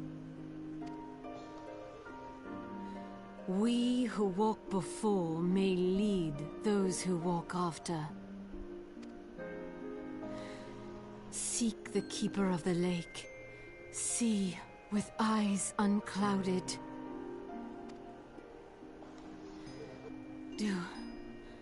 Do not squander Mother's gift.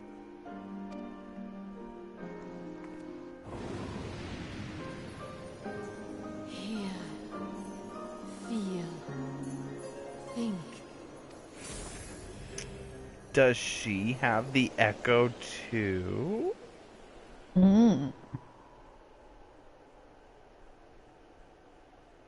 It's just like, wait, Heidelin lets you summon primals? I can't do that. Oh. Why does Mom give you permission? And so the vessel withdraws, a predictable outcome. Nevertheless, La Habrea will be pleased. Oh, why do all acids like sound like that? How unfortunate.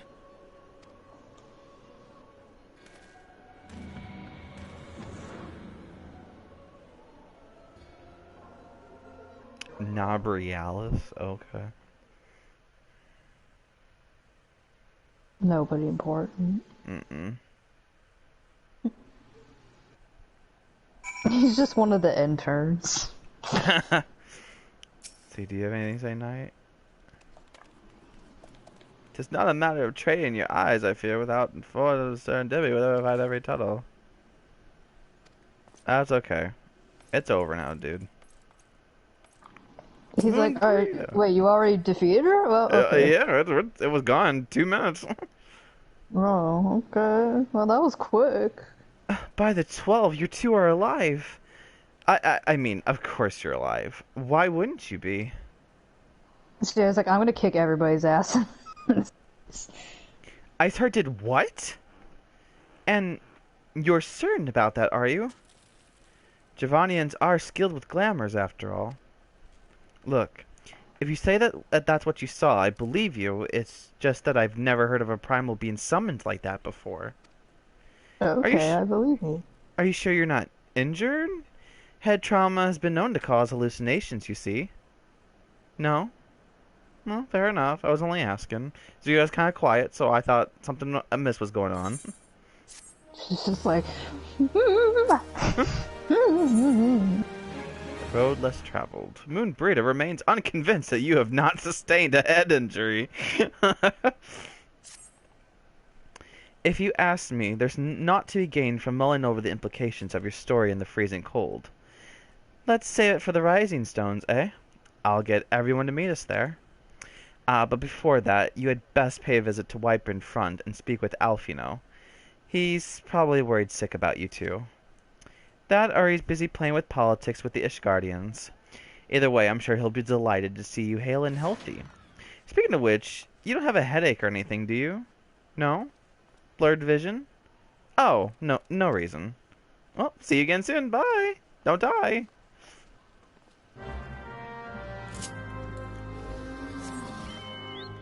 Lark looks at Z. I'm like, Are we tying? Guy's like, no. She says the only one who has head problems is most of the Scions, and that's you included, Larks.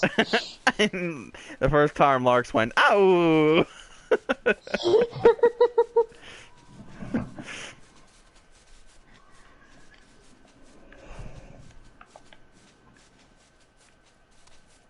We gotta go see Alfredo and Daddy.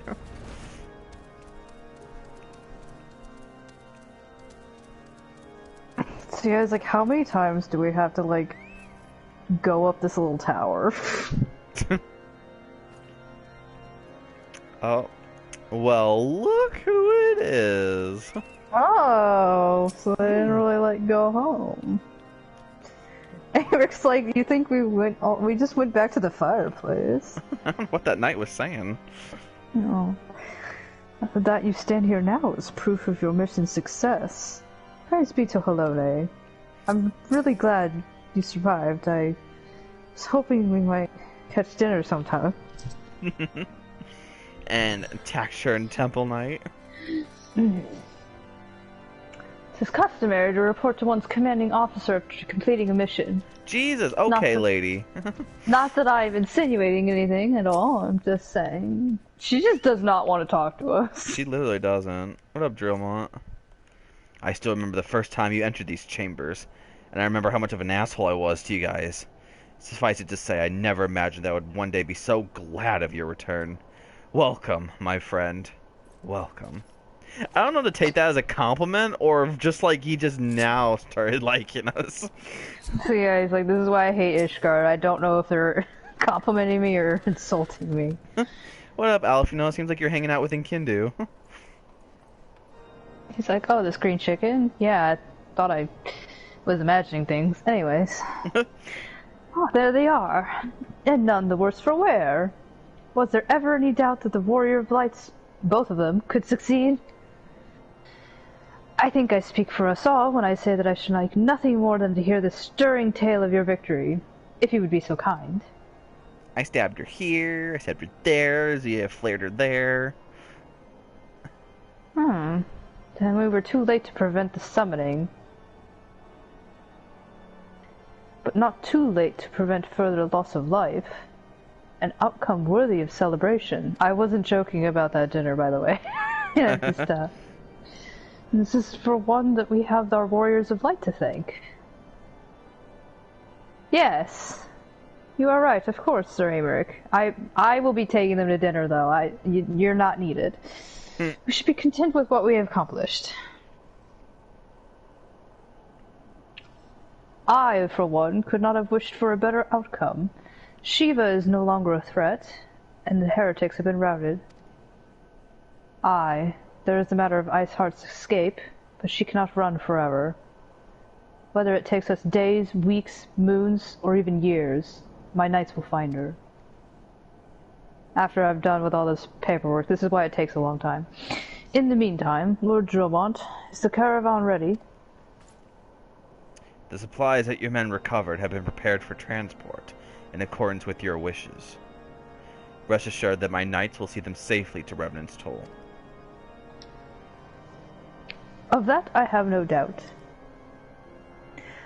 I take it these are the self-same supplies the heretics stole from the house for Tom's caravan?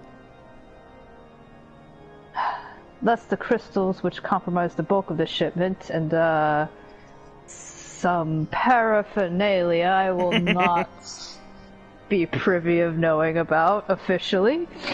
Yes, scarcely a fraction of which was promised, but a meaningful contribution to your cause all the same.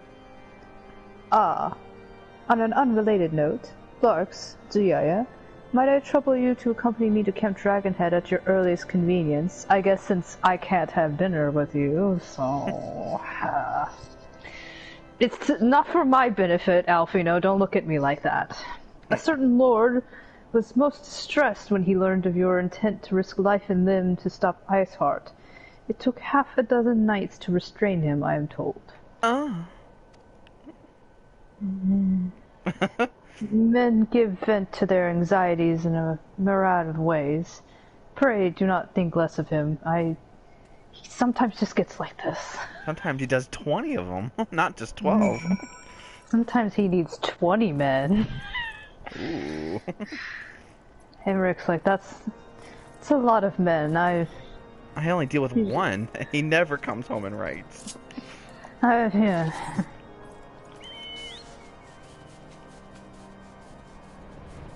I love flying in Ishgard at night. I have no idea where I'm at. Yeah, I was like, I can't see anything.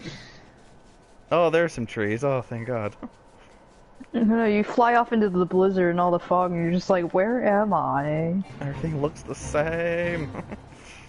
I start to see glow. There's glow. I ran past that condor like 5 times. Like, if you're not careful, you just splat into the walls here.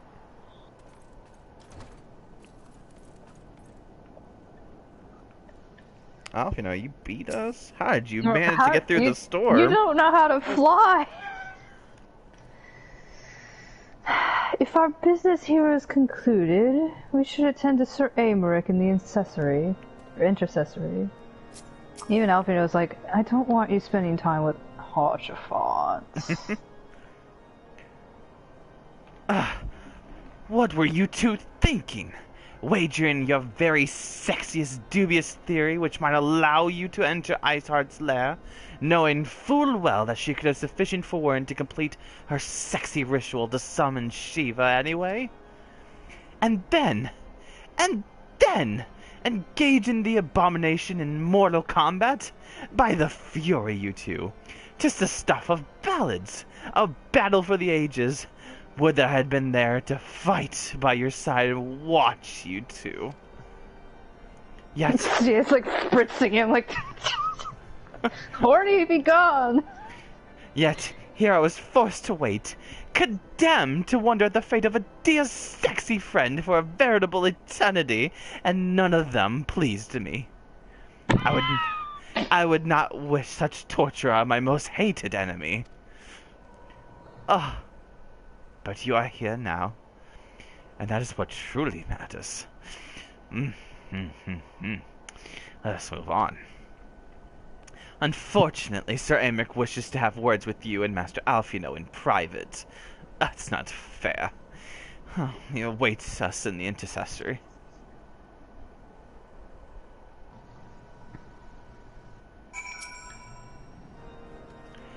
Pray go on ahead without me, you two. Another matter requires my attention, and it's not the sexy kind. But I shall join you anon. It's like I gotta sign all these manifestos. Hey look, a partially burned copy of Anders' manifesto.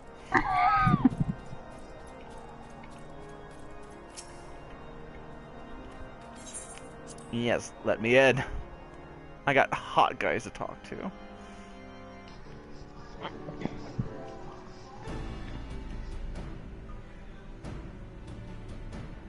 On behalf of the Holy See of Ishgard, allow me to express my deepest thanks. Never before have we been required to contend with a primal. Indeed, there were fears in some quarters that our knights might not be equal to the task. From what we have now learned of these beings, I can say with certainty that we would have lost a great many men had the Scions not intervened.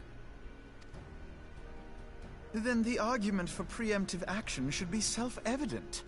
Perchance now you will reconsider my proposal that Ishgard move against Natalan. Ere we first met, a similar proposal was tabled, but the Holy See decreed that we were to observe, and that military action should be taken only in self-defense. All things considered, it was not an unreasonable decision. Since the calamity, 2 vigils have fallen to the Horde, while Garuda has never shown any inclination to storm the gates of judgment. Which is why this unprecedented crisis and its resolution may prompt a change in policy.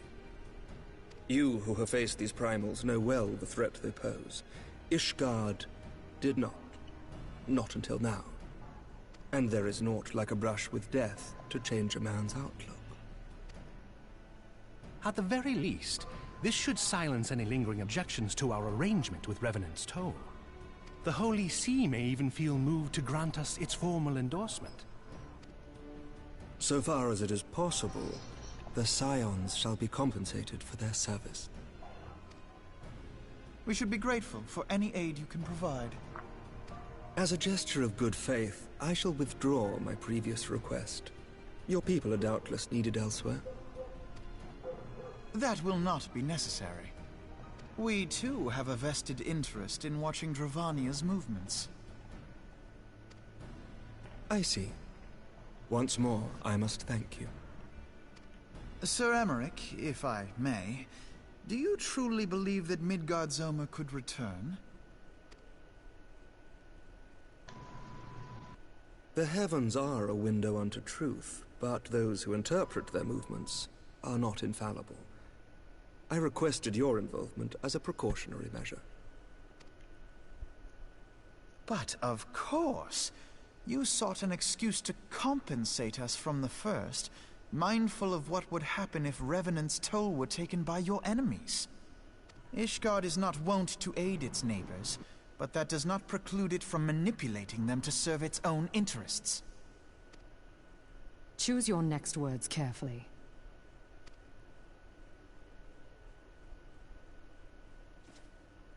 Do you know what sort of man becomes Lord Commander of the Temple Knights? One who comes from good stock. It's my favorite line. I did not. Yet here I am now. Why do you suppose that is? Because I swiftly learned to tell the difference between words, deeds, and beliefs. You are correct, Master Leveilleur. Ishgard desires to see Revenant's Toll flourish, as it would present a troublesome obstacle to our enemies from the south. We are so glad to be of use to you. As we are to you. Ours is a mutually beneficial arrangement, lest we forget, one born of necessity. The dragons grow more restless by the day, and the heretics harry us nigh without cease. We have contended with such troubles for centuries, but there are limits to even our endurance. Yet as a pauper is loath to part with his meager possessions, the leaders of Ishgard are not wont to render up their trust to outsiders.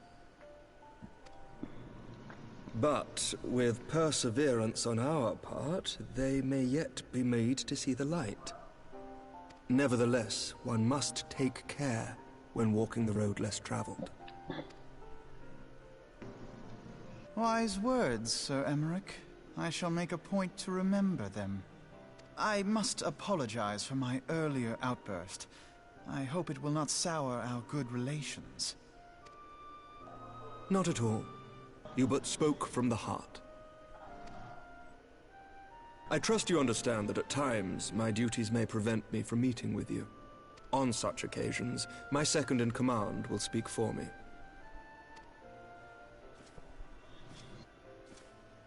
Lucia, at your service. Pray excuse our reticence. We are but wary of speaking too freely, lest our sentiments be made known to our enemies.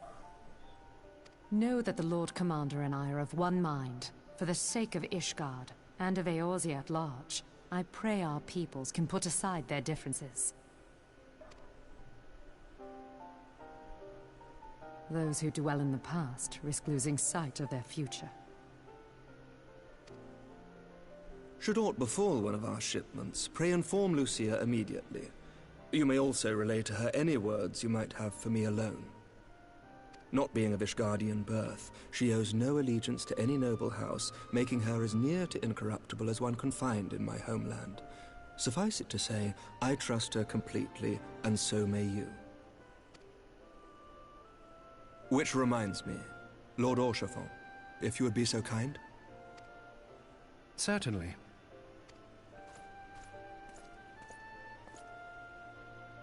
In times such as these, trust is ever in short supply.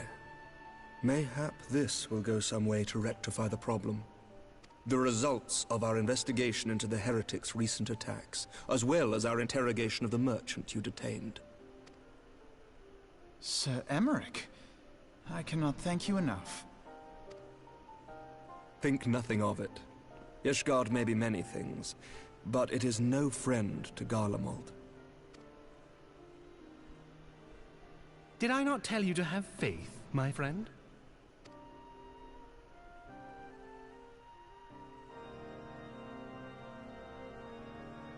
I love that conversation. Hmm. That's one of my favorites. Yeah, that's where you start seeing the Ameryk's playing a double game. Mm-hmm. And he's good at it, too. He's very good at it. Even made Alvino be like, oh shit, maybe I am trash. Ameryk's like, look, I'm you in like 20 years, kid. Get on my level. Eyes unclouded. For one with reason to celebrate, Alfino looks rather grim. It's like, man, I just got like put in my place. That's schooled. Do you think he actually did like my crayon drawing? Now I just don't know.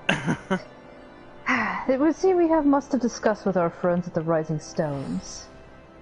If what you say is true, Iceheart's method of summoning Shiva defies all precedent. It necessitates a complete appraisal of the primal threat, a reappraisal of the primal threat, and of our approach to combating it. Moreover, there are grave ramifications if word of this incident reaches Imperial ears. The Garlean Empire believes the primals are insufferable menace, that their mere existence is a threat to this very star. As such, they deem any action taken against the beast tribes to be justified by default. Imagine then, if it became known that it was not only the beast tribes of Eorzea that could summon primals, but her civilized peoples as well. Any lingering objections to the Eorzean campaign would be vanquished overnight. Where before we had to contend with a single Imperial Legion, we could find ourselves facing the combined might of all Garlemald. But I speak unadvisedly. Come, Ziaya, Larks. It's better that we continue this conversation in more donuts. More donut. More donuts. I pretend I did not say that. I'm a little bit hungry.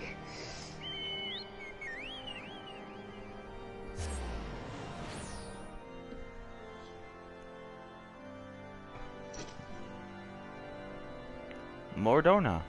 More donut. More donuts. More donuts. The next calamity would be the shortage of donuts. Ugh, that's the worst calamity.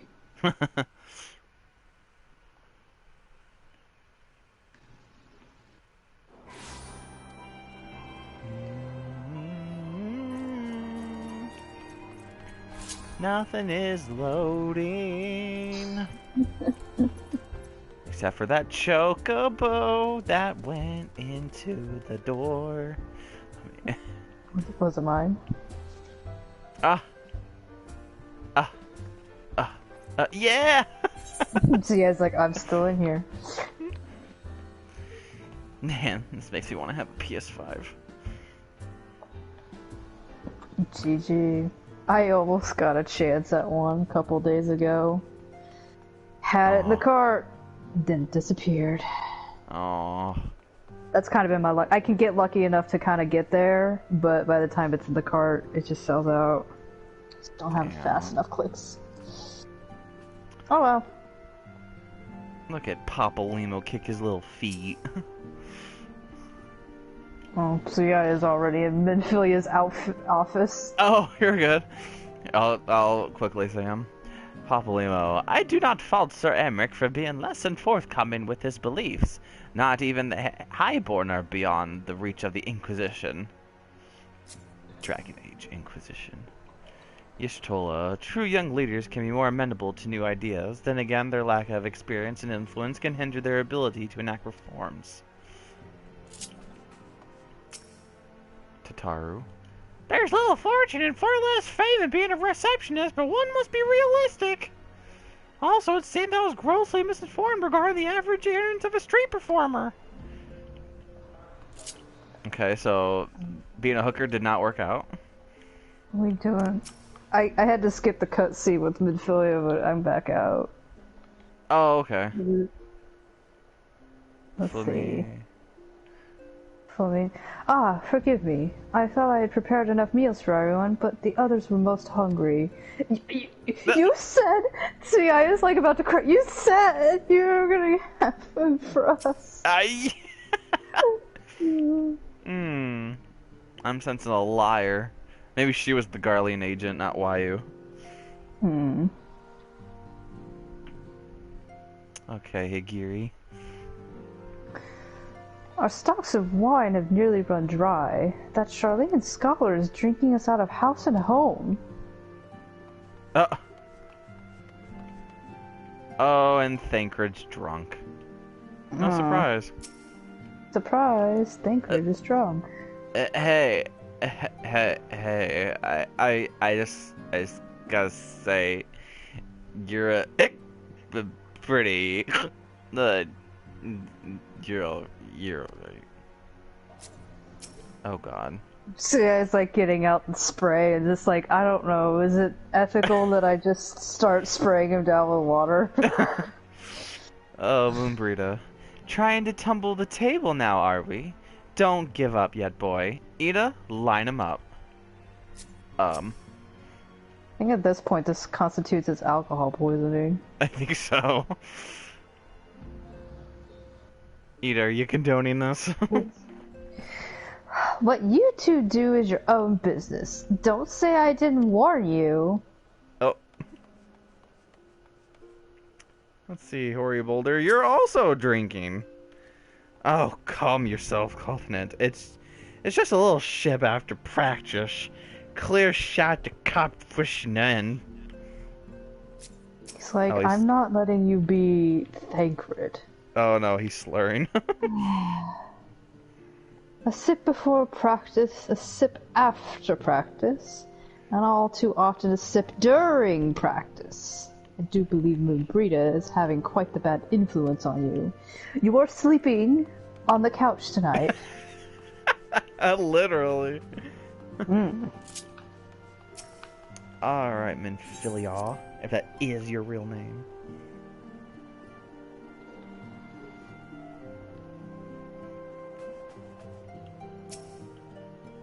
Ooh, cutscene.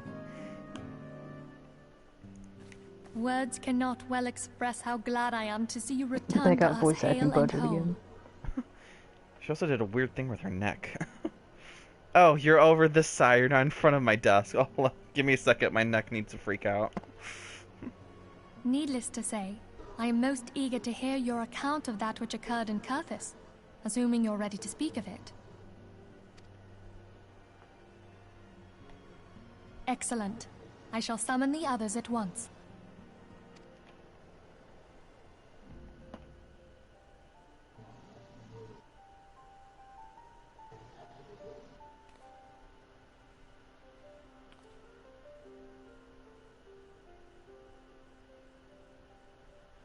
Iceheart used her own body as a vessel for a primal soul?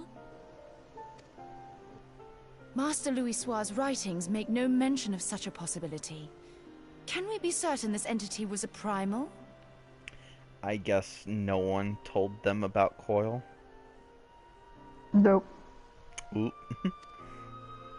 As certain as we can be that good King Mogulmog the 12th was a primal, I should think. Both were ostensibly summoned. Let's not quibble over definitions. Of more concern is the implication that Iceheart retained her will, even after she was possessed. We are talking about a mortal, wielding the power of a primal. How is Thancred alert right now? He gets sober real fast. There must be some sort A of cold sacrifice shower. required. Or maybe she's just special? What qualities this woman possesseth, I know not, but full sure am I that she was groomed for this role. Few are privy to the secrets of summoning, and but a single party standeth to profit from their dissemination. Well, I wouldn't presume to comment on how the lass came to know about summoning, but I will say that what she summoned was a primal. The readings were the same, or near as damn it. strange as it all sounds, it's really no different from what you've faced before. Then mayhap it is time that we re-examined our previous encounters. Pack your things, Ida. We're going back to Gridania. Yes, sir.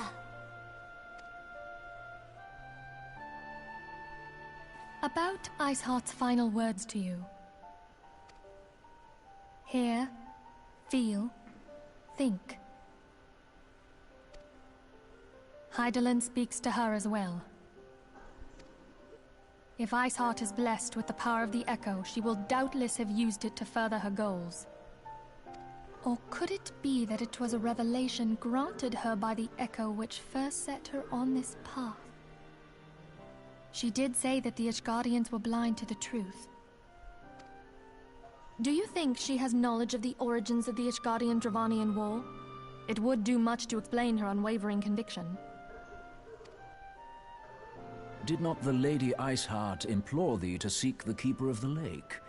And did she not imply that in so doing thou wouldst come to see with eyes unclouded?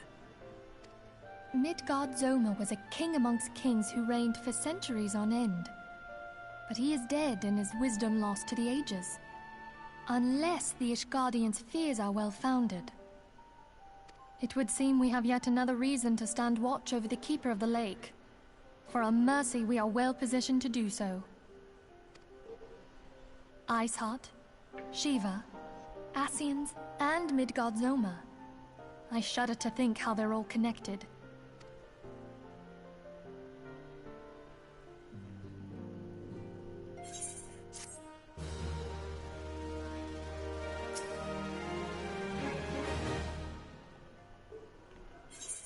The reason why you. Minfilia will discuss how to best proceed in light of recent developments. I mean to scour the annals for knowledge of Midgard's. Midfilia, it's a null. It's a null. Oh, sorry. Given his great Who's age. the null? The Gnaw. Given his great age, I dare say he appears in more than a few. Do you hear that? The commotion outside. Would you see if aught is amiss? Yeah, like, it's probably think we're just getting drunk again. There seems to be some matter of commotion without. Pray see if aught is amiss. Oh, you said the exact same thing. Fine. She's like, you were just talking to me 2 seconds ago. Nothing has changed. I just want to stay with you forever.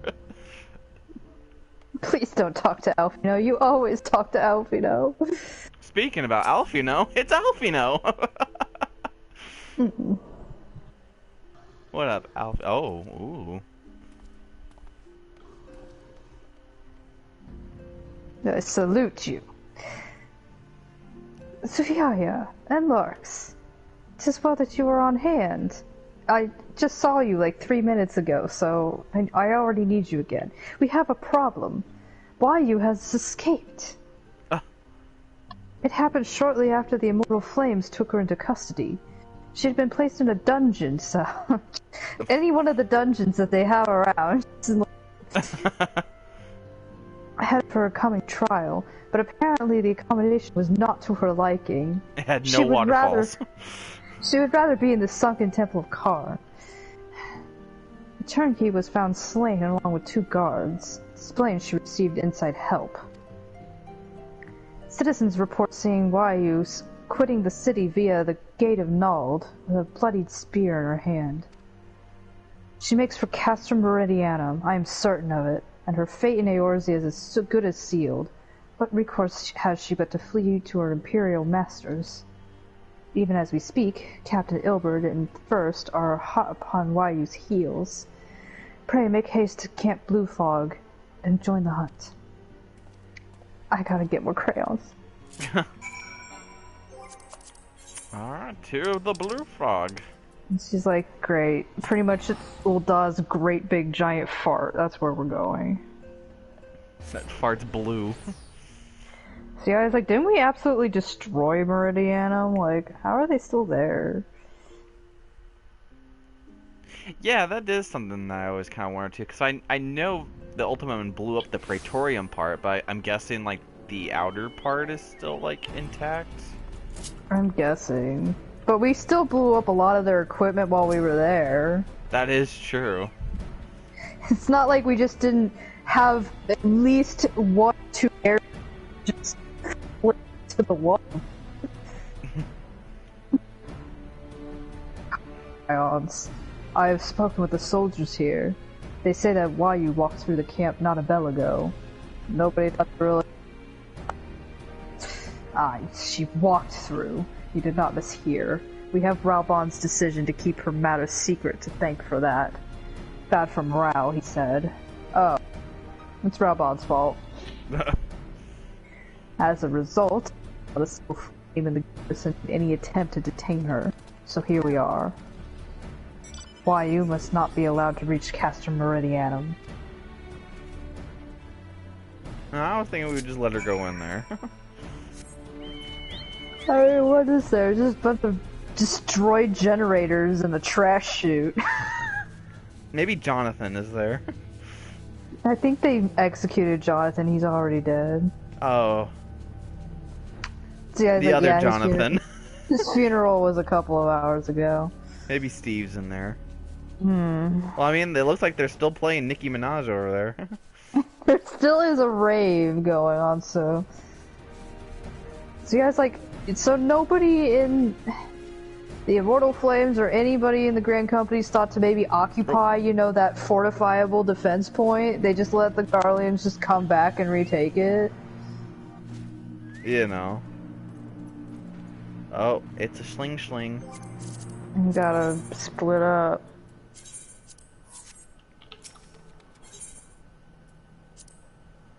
Proceed.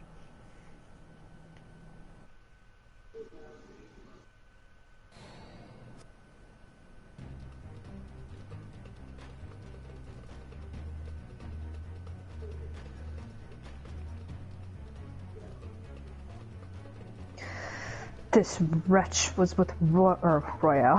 Wayu, with Cheese Royale. He threw himself at us that his mistress might escape.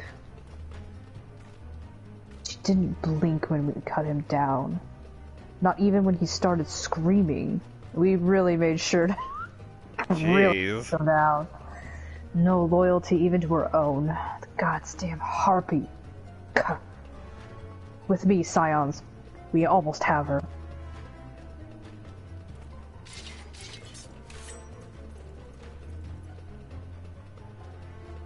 Okay. There better be a waterfall here. I just wanted a waterfall.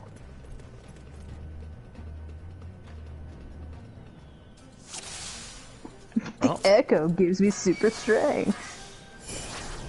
I want Ryu alive. Kill the rest for Eorzea. For Eorzea! Golden Eye Yu Yu Hase. Oh god. Unit Lancer. Unit Bowman.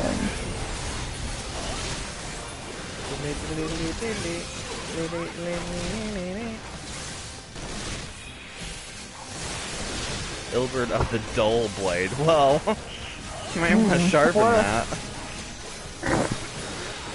He's like, my blade might be dull, but my dick is big. Enemy reinforcements. Look sharp, man. We do this for the name of the waterfalls.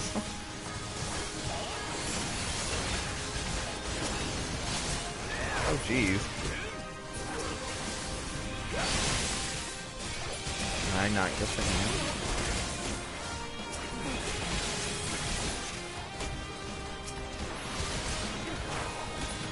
They gotta incapacitate him somehow.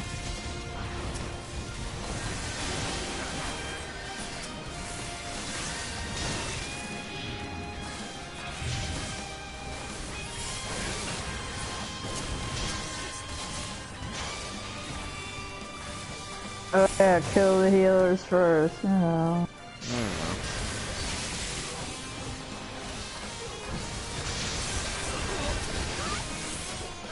Oh, the third unit mage died on my screen. Oh, mine's about ready to die too.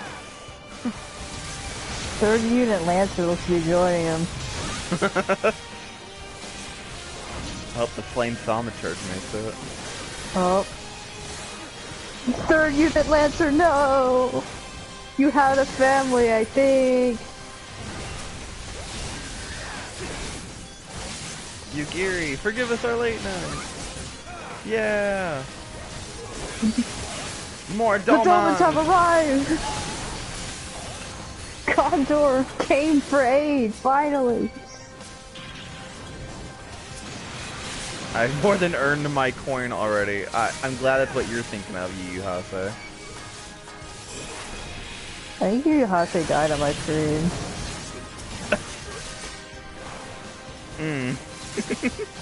Oh no, wait, there he is. He's just really low on health. I think we've already technically killed Elaine, but just gotta get through all these ads first. So yeah, like, can you stop all these AoEs? I can't cast fire. Oh, mine finished. I'm still in battle. I'll give it a second. See, I can't kill her. She's at 0.1%, like, permanently. Okay. Yeah.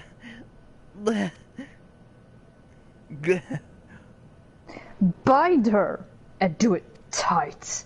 Like in the bondage sessions I taught you all. Yes, sir. Remember the knots. Oh, good work, man. Oh, of course Really? you show up. That's a really fancy knot. How did you learn that? Boy Scouts. She and her imperial cronies pushed us close, but we were better. Behold! Somebody enthusiastic about waterfalls, I guess. A respected officer of the Immortal Flames. People looked up to you as one of the Order's founding members, one of its pillars. It saddens me to see how you've fallen so low. What would you know of low? You, a spoiled little lordling who has never known any want. Well, I've always wanted more crayons. People such as you take wealth and birth for granted. You think it your God's given right to rule over others?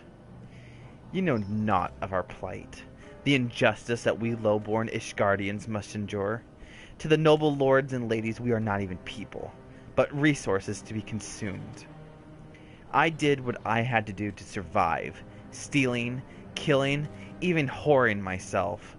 It is no fault of mine if fools imagined me a paragon when I joined the flames.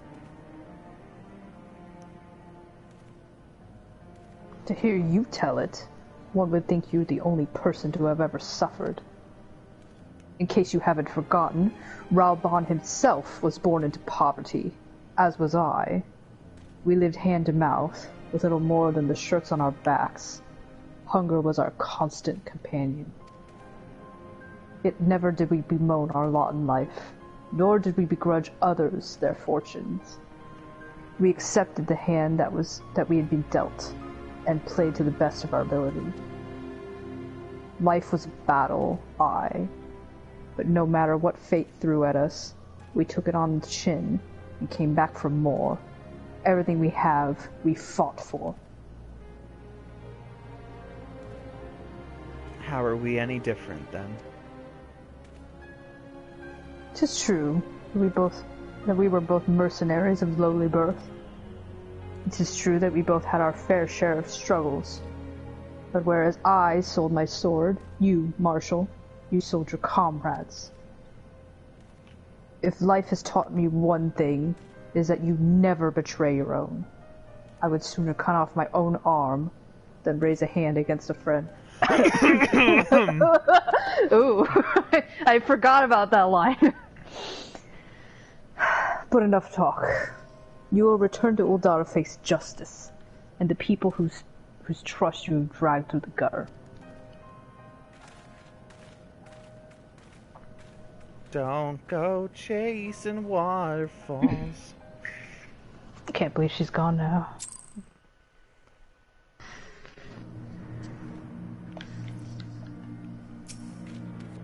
Alright, Alfino. Not so much as a hint of remorse. This is well the sordid business is finally at its end. Jeez, she just pointed out like some pretty good points, Alfino, and you're just kind of like. She called me a brat. She must be gone. I had my controller die there. Wait. It ended its own life. A friend's betrayal cuts deeper than steel. We must hope that we have chosen our own allies more wisely than Raubon chose his. Damn, well, correct. Here's some thanks for all you've done. I've Meanwhile, truly bothersome business. No, I do not foresee a problem on that front. The main concern is Raubon. There is no telling what the brute might do.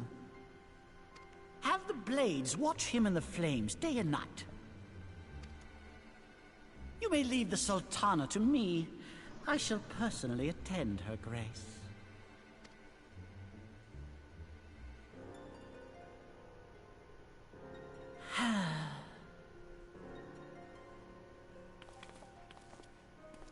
Sever one of the East Aldenard trade routes. That ought to keep Lolorito occupied for a while.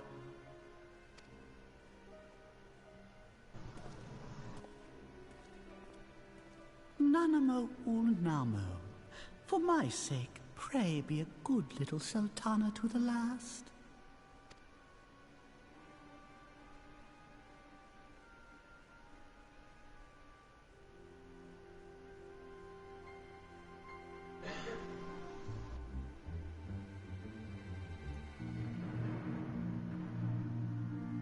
What is this guy's damage? A lot. Just a lot. Let us cling together. Alfino asks in their favor of you because he doesn't do that at all. Yes, this is the fifth thing this week, Alfino. Captain Ilbert and I have a few questions for the Flame Marshal regarding the circumstances of her miraculous escape. When we have completed our interrogation, we shall take our findings directly to General Raubon, and that shall be the end of it. But except not. Your work here is done, my friend. My thanks, which I have just paid you a moment ago. Ah, but I have one last task for you. Return to the Rising Stones and appraise Minfilia of what has just happened, because I cannot be bothered to talk to her.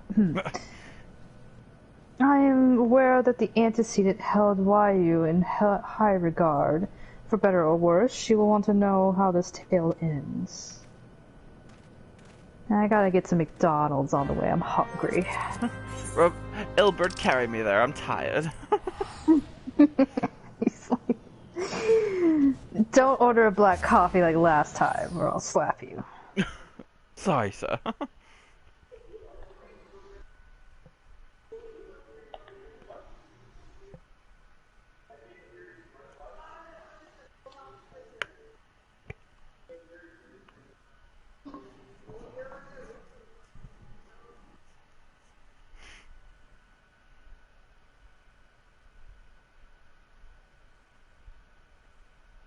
More donut. Donut more. With more donuts.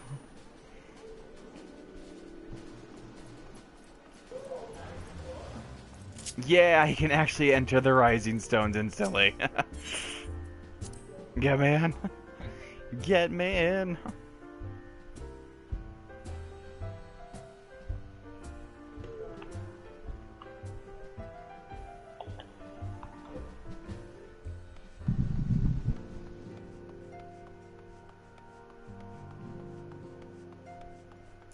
Alright.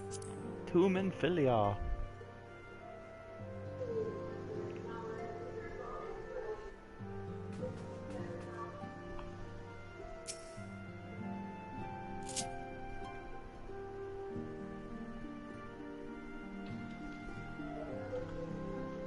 Welcome back, my friend. I have already received word from Alfino. To think that Flame Marshal Huayu was the Garlean agent. I know not what to say. Together with Robon, Eileen lent us much-needed aid at the time of our Order's founding. She was particularly passionate about the need to tackle the primal threat. When we discussed the subject, her eyes fairly shone with determination. Whatever else she may have been, I choose to believe that it was her true self with whom I spoke then. But now is not the time to dwell on such matters. I have an important announcement to make regarding our effort to defeat the Ascians. We shall begin as soon as everyone is assembled.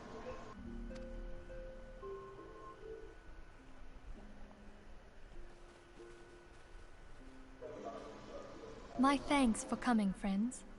Moonbreeder, the floor is yours. By now, I'm sure you're all familiar with White Auracite, the miraculous material that'll allow us to capture Ascian souls. Back at Snowcloak, we verified its ability to absorb vast amounts of ether. Alas, it leaves something to be desired in the area of stability. The stone can only store ether for a short while before expelling its contents. In addition to Auracite's inherent limitations, we must needs be wary of our enemy's strength. Our foe draweth upon an infinite wellspring of power. Even should we succeed in entrapping him, the stone will not long contain his wrath. Meaning that, if we want to kill the swine, we'll have to be quick about it.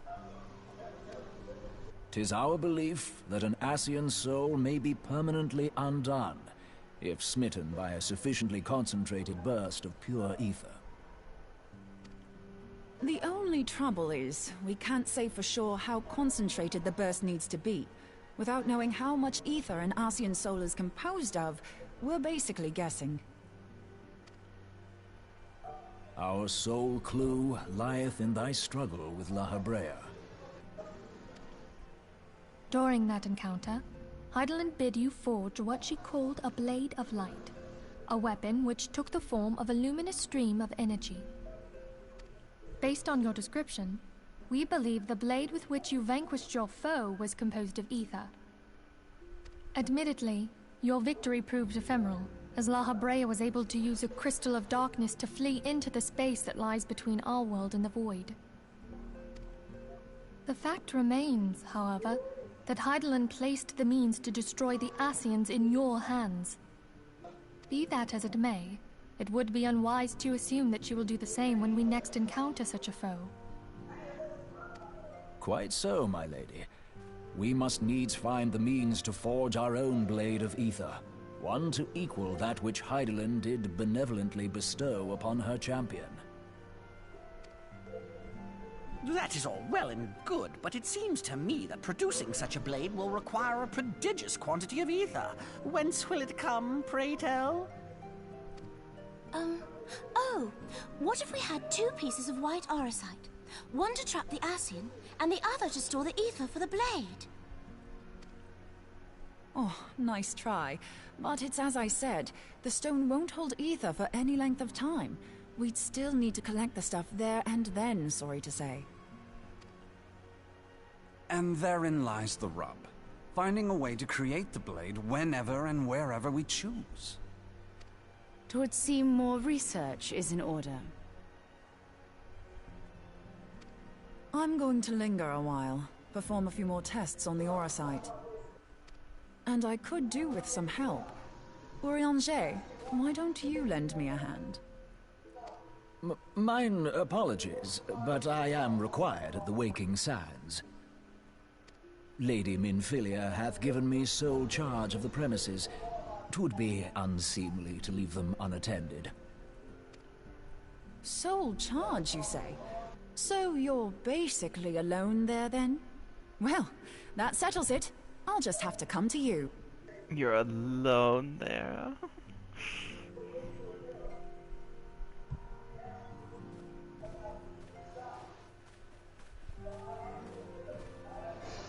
Get some While you were alone afield, time word together. arrived from the Sharlayan motherland. You will recall that a survey party was dispatched to investigate the incident at the Isle of Val. What they discovered was troubling, to say the least. According to the report, the Isle has been erased from existence. 'Twas as if a hole had been torn in the very fabric of reality. Aye, yet the mystery endeth not with the Isle's disappearance. It hath come to light that a number of scholars in various other locales were reported missing at a similar juncture. What's more, they all had something in common with the head of the students of Baldessian. Every last one of them was researching a phenomenon called dimensional compression, or the rejoining as the ancient texts call it. I'll be damned if that's a coincidence. All indications suggest Ascian involvement. But I sense that a force greater still is at work. The entity the Dark Beings call the One True God. We must pray that my dear friend Kryl regains consciousness soon. If she bore witness to the Isle of Val's final moments, she may be able to shed some light on this mystery.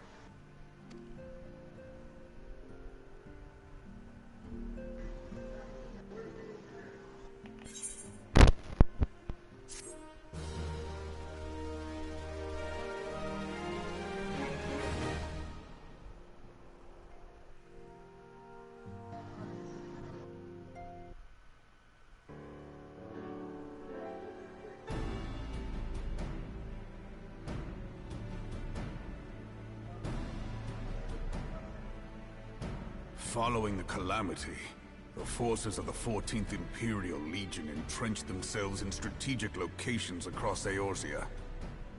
So swiftly did they accomplish this, it was suspected that they had received help. To think that it came from Huayu, my right hand. There is more. We have reason to believe that Huayu didn't deal exclusively with the 14th. She also answered to a higher authority in Garlemald. But this higher authority could not have been the Emperor. By consenting to the Media Project, Solus Zos Galvus showed himself to be more concerned about preventing the spread of primal influence than claiming Eorzea for the Empire. He would happily have seen the lot reduced to ash. We believe a number of high-ranking figures within the royal household were against the decision, but that they knew better than to oppose the Emperor openly. Of course, this didn't prevent them from making clandestine provisions, in which Huayu played a part. Alas, these provisions did not prevent Dalamud from falling, and the ensuing chaos changed the face of the realm forever. Yet Eorzea survived. To all intents and purposes, the Meteor Project had failed, and the Empire was left to rue its lack of a decisive means to eliminate the primals. Until, that is, it stumbled upon the Ultima weapon.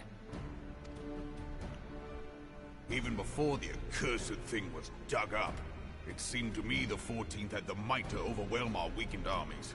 Yet they chose to hide behind their walls. Why? The Black Wolf was wary of making the denizens of Eorzea desperate, lest more primals emerge to bleed the land. The discovery of the Ultima weapon, however, emboldened him to resume his war of conquest in earnest. But there was one in Garlemald who believed that Van Belsar's actions were premature. One who stood higher in the Imperial Army's chain of command. He ordered the Legatus to halt his advance, only to find that the Black Wolf had slipped its leash, and that the 14th now acted alone. In a bid to bring Van Belsar to heel, he used the agent he had planted in Ul'dah prior to the calamity to undermine the Legion's efforts. A man who outranks Van Belsar, yet opposed the late Emperor's decision to annihilate Eorzea.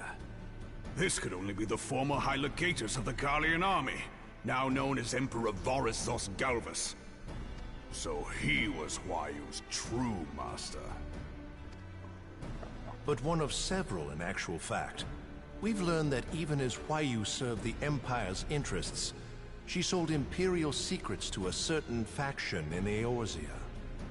In so doing, she helped to maintain the status quo, thus prolonging the conflict. Considering who stands to profit from war, It isn't hard to imagine who her other masters were. 7 hells! You mean to say that she was a double agent? Huh, triple, if you consider her services to Van Belsar and the new Emperor as separate. As neatly as these pieces seem to fit, one aspect of the puzzle remains unclear to me.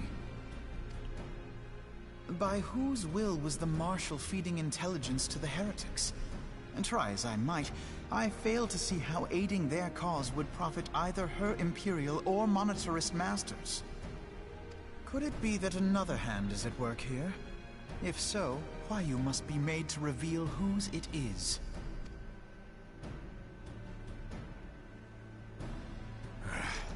Not only have I lost a trusted friend, now I must interrogate her as a stranger.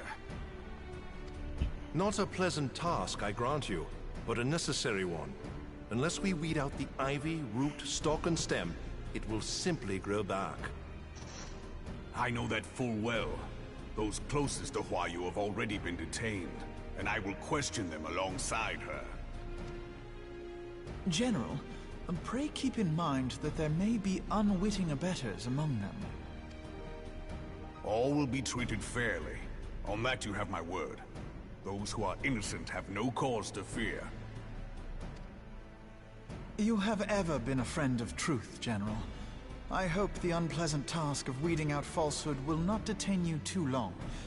Though it be for the sake of Eorzea, doubting one's comrades is poison to the soul. And with that, I take my leave.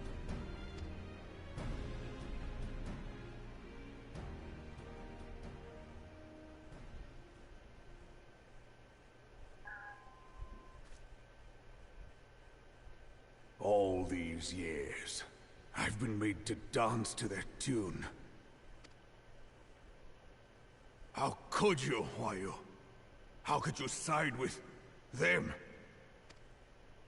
Those cankers who take from this land and give naught in return, who use their power to disempower and grow fat while the people starve.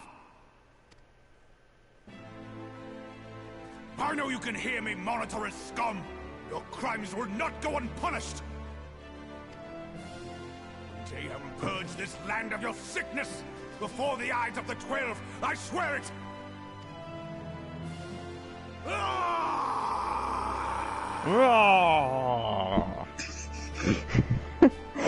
It's like, okay, Ro, no, I'm with you. I'm with you. I'm with you. Calm down, sir. Now that I think about it, that's like the majority of what ZI just does. No Just, further need of you this day. Your Grace.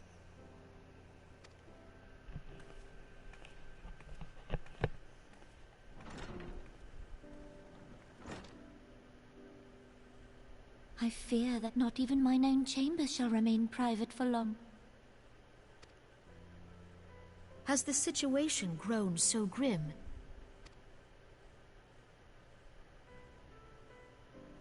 Ever since he proposed the Cartiner Reclamation Bill, Teleji Adeleji has risen to greater prominence upon the backs of impoverished refugees.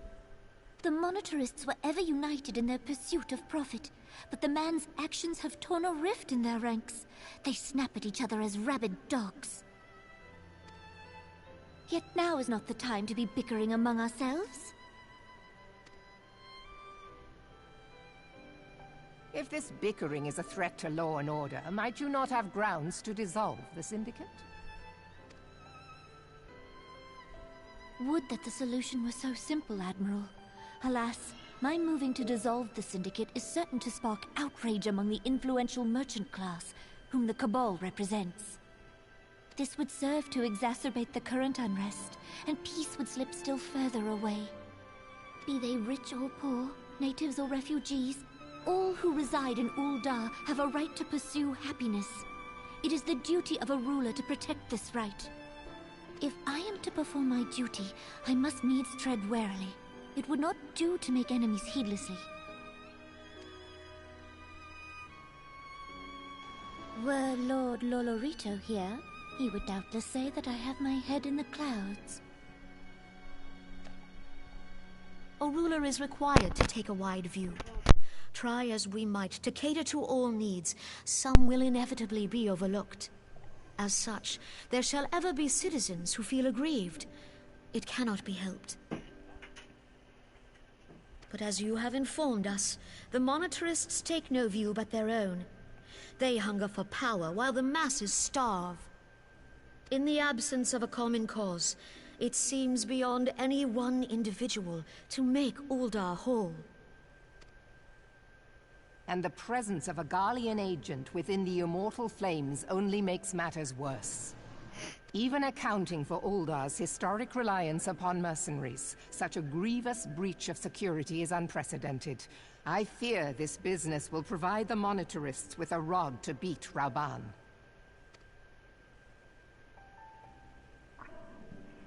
Eorzea can ill afford for the immortal flames to be dampened now.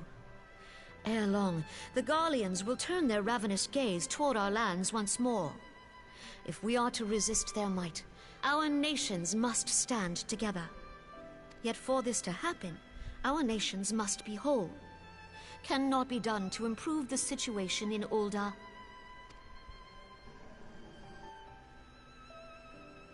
The true wealth of Uldar lies in the health, happiness, and hopes of her citizens.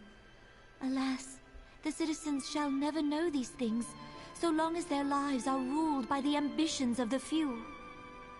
The monetarists claim to represent the best interests of the people, but in sooth they desire only to manipulate them for their own selfish ends. For the government to serve the people, it must be formed of the people. For Uldar to move forward, it is not only the Syndicate that must be dissolved. Nay, you jest.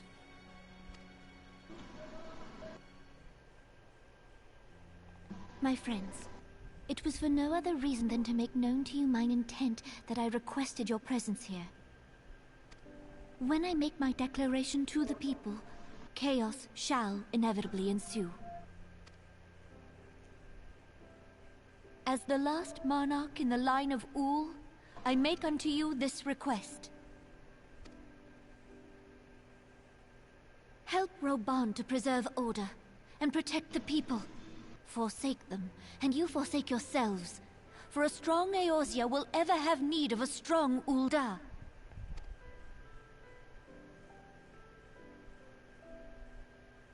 Your Grace, are you certain of this? There is no other way. When the time is ripe, the nation shall become a true republic. Both royalists and monetarists shall cease to be. Uldar will no longer belong to kings or queens or merchant princes, but to her people.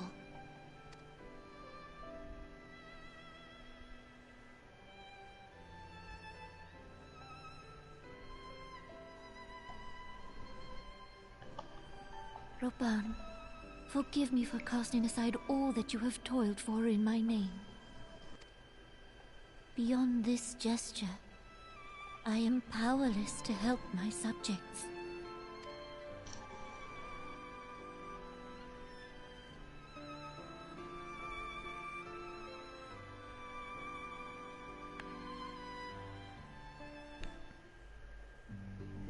Oh, poor Nanamo. Mm-hmm. You can tell that the situation in Uldar is getting worse by the minute.